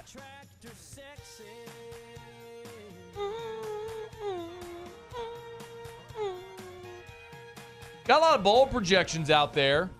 Our guy Chris Marler over at LouisianaSports.net. Why do I keep letting Marler do things like this? Bowl projections, quarterback rankings, SEC power rankings. I mean, he's our SEC guy. I feel like in the same way that Heather Dinich is the ESPN college football playoff reporter, so she puts out her playoff projection stuff. Marler's our SEC guy, so I should let him put out his power rankings and quarterback rankings and all that stuff. But every time he does, I'm just like, man, this murders our credibility every time I let you do something. Well, I mean, look, it's just one guy's opinion. I mean, someone's always going to disagree with an opinion. Yeah, and I'm okay with people having an opinion as long as it's sensible. It doesn't have to, I don't have to agree. Like, we can have differing opinions. I'm fine with that. What I'm not fine with is, like, just sheer stupidity. Oh. Yeah. Like, I mean, do you have an example? Well, have you looked at any of the stuff that he's done? Not this week, no. Any of the stuff ever? Yeah. So you get it. I mean, I'm not going to say I get it. I could maybe see where you're coming from. Okay, how about this? Here's Marlar's Week 9 SEC Power Rankings over at LouisianaSports.net. So you should go read them or tweet at him at Vern Dumquist. Maybe I should just have him on the show and yell at him on air. I could do that. Not right now. We don't have time right now. Welcome to my life, Marlar. Right?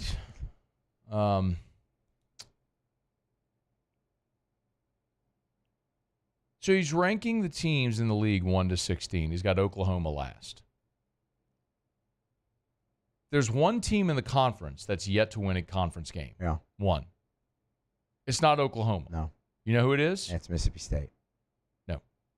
They won one? Yes. Oh, it's Kentucky. No. Come on, Muse. Oh, it's Auburn. Wait, I did that yesterday as a takeaway.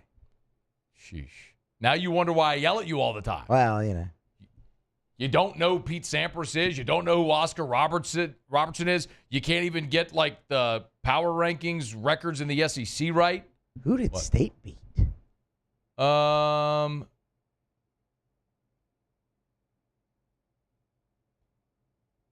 beat State. So I don't think State's won either. State's won a conference. There's one team that's winless. Look it up for me. I'm trying to remember. State beat. Florida had a really impressive win against State before their bye. Here we go. I got it right here. Mississippi State is 0-4 in the SEC. Who have they played?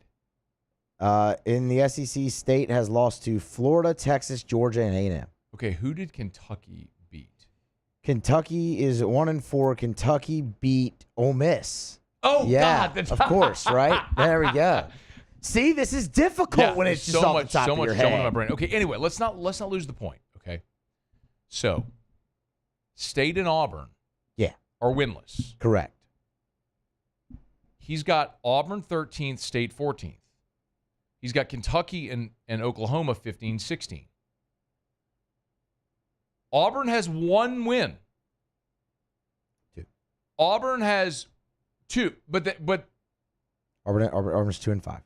Who else they beat? They beat Alabama, A&M, and New Mexico. No. In league play. Stay with me. In conference play. They have one. We're talking about conference record here. Yeah. They have one conference win. Not Auburn. They have 0. I'm sorry. Oklahoma has one. Forgive me. Oklahoma has one conference win. Gotcha. Oklahoma has one. See, this is what I guess I should have just done the thing. Anyway, he's got Auburn 13, Oklahoma 16. Auburn has not won a league game. Oklahoma has one conference win. Yeah. Oklahoma's one conference win is at Auburn. Yeah. So he's got the winless team in league play 3 spots ahead of the team whose one conference win is on the road in that winless team's place. Yeah, you can't justify that. Why do I let him do this? That one can't be justified. Fundamentally absurd. It's just like he was like, oh, I'm just pissed off. Like he lost a bet or something. So I had was bet on them. I lost. I'm going to put him 16th. You think he'd want to put Auburn dead last? Yeah, because he's an Alabama guy. Yeah, I mean. I'll tell you what. You should go read Chris Marlar's stuff just to see how ridiculous it is at LouisianaSports.net.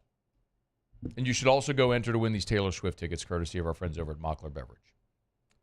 Pretty awesome that they're doing this, man. Pair of tickets in the Mockler suite for Sunday night. Erica sent me a video to Muse. Yeah. She sent me a video of like a time lapse of them starting to build the Eras Tour stage in the Superdome. And this was like at 2:56. Remember when we walked up? Remember what I told you when we walked up? Told you and Paulie. A bunch of you always get a bunch of text messages at 2:57. Like, people text me every day. It's like, I don't know, maybe they're off their lunch break, they're settling back in, they took a siesta, now they're waking up. Like, on the button 3 o'clock, people text me every day. I'm like, what do you know me? What do you think I'm doing? God bless Chris Cagle, one of our new sales guys. Love Chris, awesome. Like, text me right at 3 o'clock. I'm like, brother, we work together. Anyway, and Erica, this is my wife. Yeah. She texted me the video of them putting together the Taylor Swift stage for the Eras Tour in the Superdome. She's like, I just started crying. I saw this and I just started crying. She is outside of her body right now about this Taylor Swift. It's a stage. That's my point. I get that. I get it. Oh, I get it. She is outside of her body. Anyway, if you want to win tickets, our friends at Mockler, this is, look, I don't care if you like Taylor Swift's music or not. The bottom line is this is the most anticipated concert event ever. I've seen all the tourism stuff in New Orleans. They're preparing. They think this is going to be comparable with the hotels and all the, to the Super Bowl. It's insane. Like, everything in the city is all Taylor brunches, Taylor everything. Hardest ticket ever. I think the get-in price, look up a get-in price for Taylor Swift this weekend in New Orleans. Okay, yeah, for Taylor Swift. Anyway, Mockler is giving away a pair of sweet tickets to the show Sunday night. You can go enter at 1045ESPN.com. You'll see it right there on the homepage. It's free to enter. Just go to the website. You'll see it right there on the homepage, and then just click the button, and then just enter. Just fill out the form to enter, and we'll draw in 2 days. We'll draw for the winner. So, crazy. You have it? That says average ticket price. This is 1 day ago. Average ticket price $915. I'm not worried about the average. I want the get-in price. So it's the lowest you could pay just to get in. Because I was looking early, man. When I saw some upper level seats that were like $1,500 was like the lowest you could find in the upper level. Maybe it's come down a little bit. I hope it has. But anyway. All right, it's after further review. You find that for me. Let me remind people about Optimize, generatorpeople.com, generatorpeople.com. Hey, in Louisiana, it's not if, it's when the power will go out. We know that living here. Prepare now so when the power goes out, you're not inconvenienced. Either your home, your business is optimized. Generatorpeople.com, generatorpeople.com. Optimize is Louisiana's #1 Generac dealer. I say it all the time. A generator is a commodity. There's a lot of places that sell the exact same product. It is a Generac automatic home standby generator. There's a lot of people that sell the exact same thing. So why should you choose Optimize? Turnkey installation. The price quote guarantee, the price they quote you is it. And a low down payment. If you want to finance it, you can pay cash for it, but if you want to finance it, $600 down payment, you can finance to meet any budget. So they put you in control financially. It's Optimize. Generatorpeople.com, generatorpeople.com. Literally everyone listening to me would love to have a Generac automatic home standby generator. The problem you might think is, who should I call? Is it too expensive?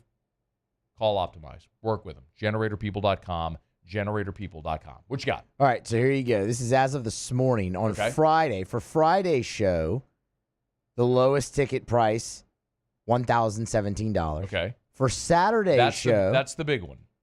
Yeah, right. Well, for Saturday's show, the lowest ticket price, $1,052. Okay. For Sunday's show, $993. Okay. $993. Not obviously. No, obviously not $9.90. So basically, your lowest, your get in is $1,000. Like you're not getting in for less than $1,000 a ticket. It's crazy. Yeah, it's absurd. And they're Mockler. This is why I love them, man. They've been awesome. They're great community people. They've been awesome partners. They're like, they have their suite in the Dome, and they're like, man, we're going to give you a pair of tickets to give away to your listeners. I'm like, that is so incredibly generous. So shout out to Mockler. Cheers.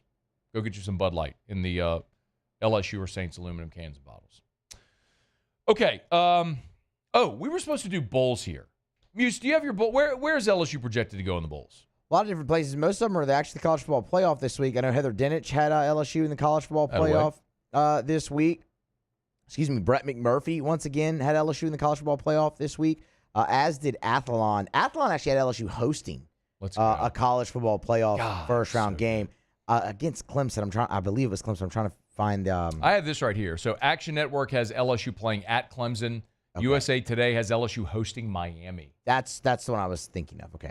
SI has LSU playing at Tennessee in the playoff. Athlon has LSU playing at Penn State in the playoff. College Football News has LSU in the Gator Bowl against Miami. Get out of here, College Football News. Mark Schlabaugh's a dork. He has LSU going to the Citrus Bowl. 24/7 has LSU going to the Citrus Bowl. What? How about Kyle Bonagura from ESPN has LSU in the Music City Bowl? Kick rocks, Kyle Bonagura. And then how about this? CBS has LSU in the Texas Bowl. What is this, 2015? Or 2021? Okay, we're not talking about that one. That game never happened. That doesn't even count.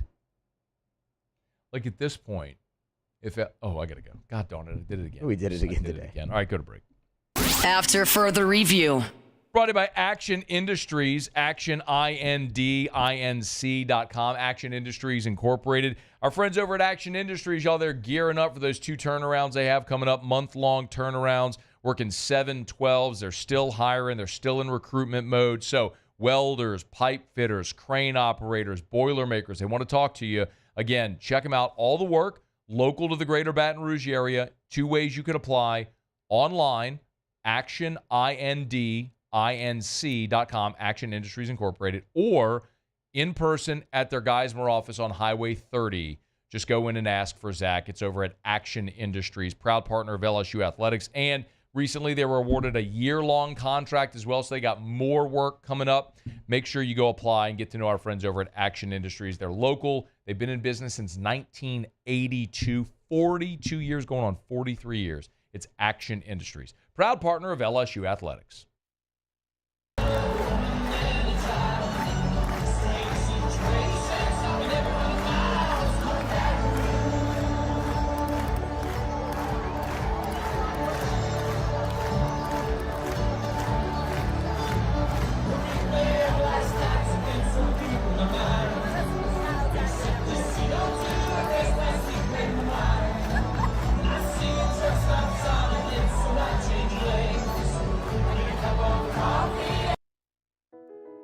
I've been doing business with Luba for 25 years. They're dependable, trustworthy. It's just the attention to detail with our clients. Our folks have years and years of experience. They're highly trained professionals, but many companies have that asset. What I'd like to think makes Luba a bit different is that we use those talents in a way that truly is dedicated to serving the needs of the folks who depend on us. Hey, it's Matt Moscona. For years, you've heard me tell you about Insurance Network of Louisiana, helping you find better coverage for less money. But it's not just for your home and auto. They also offer commercial property. So, retail stores, professional offices like doctors, dentists, attorneys, clothing boutiques. Insurance Network of Louisiana can find you better coverage for less money. They service the entire state of Louisiana, and they're local. So call today at 293-0450 or lainsurance.net. Jerry and Benny Payne began Central Plumbing Company out of their driveway in Tanglewood subdivision. 50 years later and 4 generations down the road, we continue to serve Baton Rouge and the surrounding areas for all of their plumbing needs. Residential, commercial, industrial, or hospitality, Central Plumbing is here 24/7, 365. We want to thank our customers, family, and friends for 50 years of success. And looking forward to 50 more. Gulf Coast Office Products is a nationally recognized Savin office equipment dealer based right here in Louisiana. Over 100 employees strong, Gulf Coast has the boots on the ground to support all vertical markets, from education, engineering, legal, and finance. With the latest in office technology, from desktop to production segment units, Gulf Coast and Savin have the perfect fit for you. Call 225-756-2644. That's 756-2644 for Gulf Coast Office Products.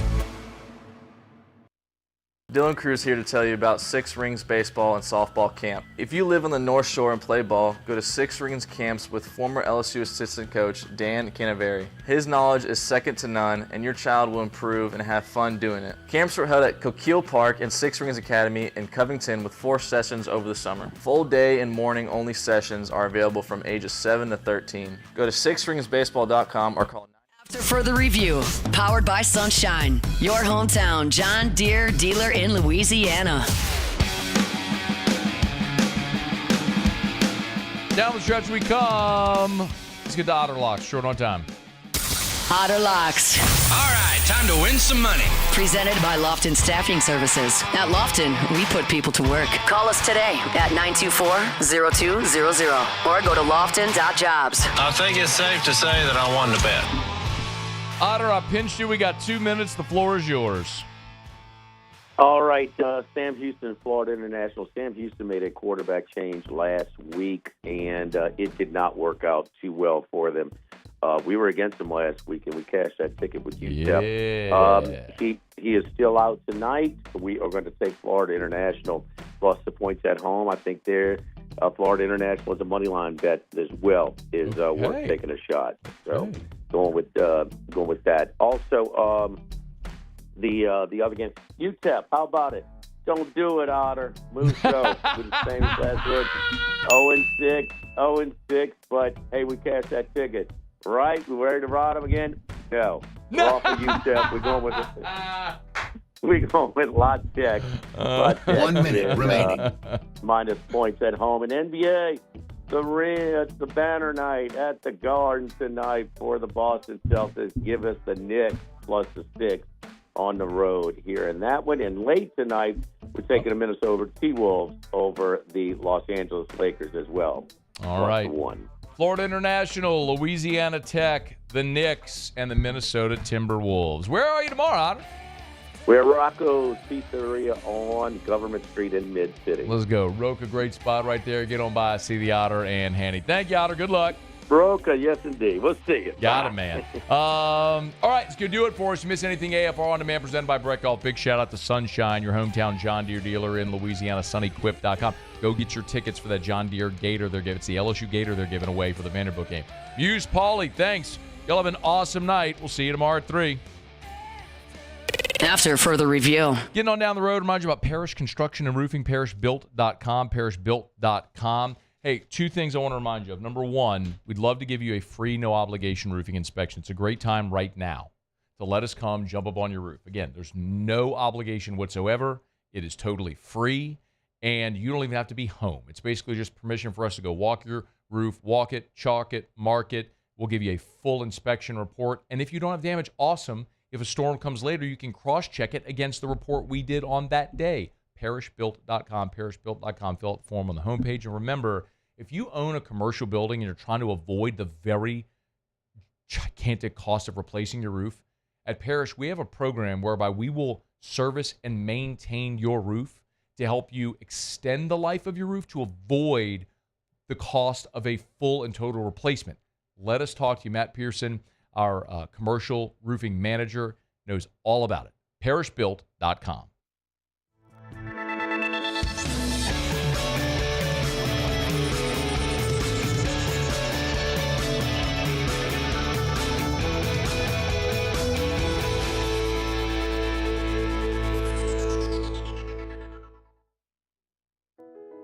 I've been doing business with Luba for 25 years.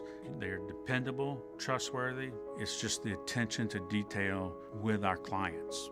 Our folks have years and years of experience. They're highly trained professionals, but many companies have that asset. What I'd like to think makes Luba a bit different is that we use those talents in a way that truly is dedicated to serving the needs of the folks who depend on us.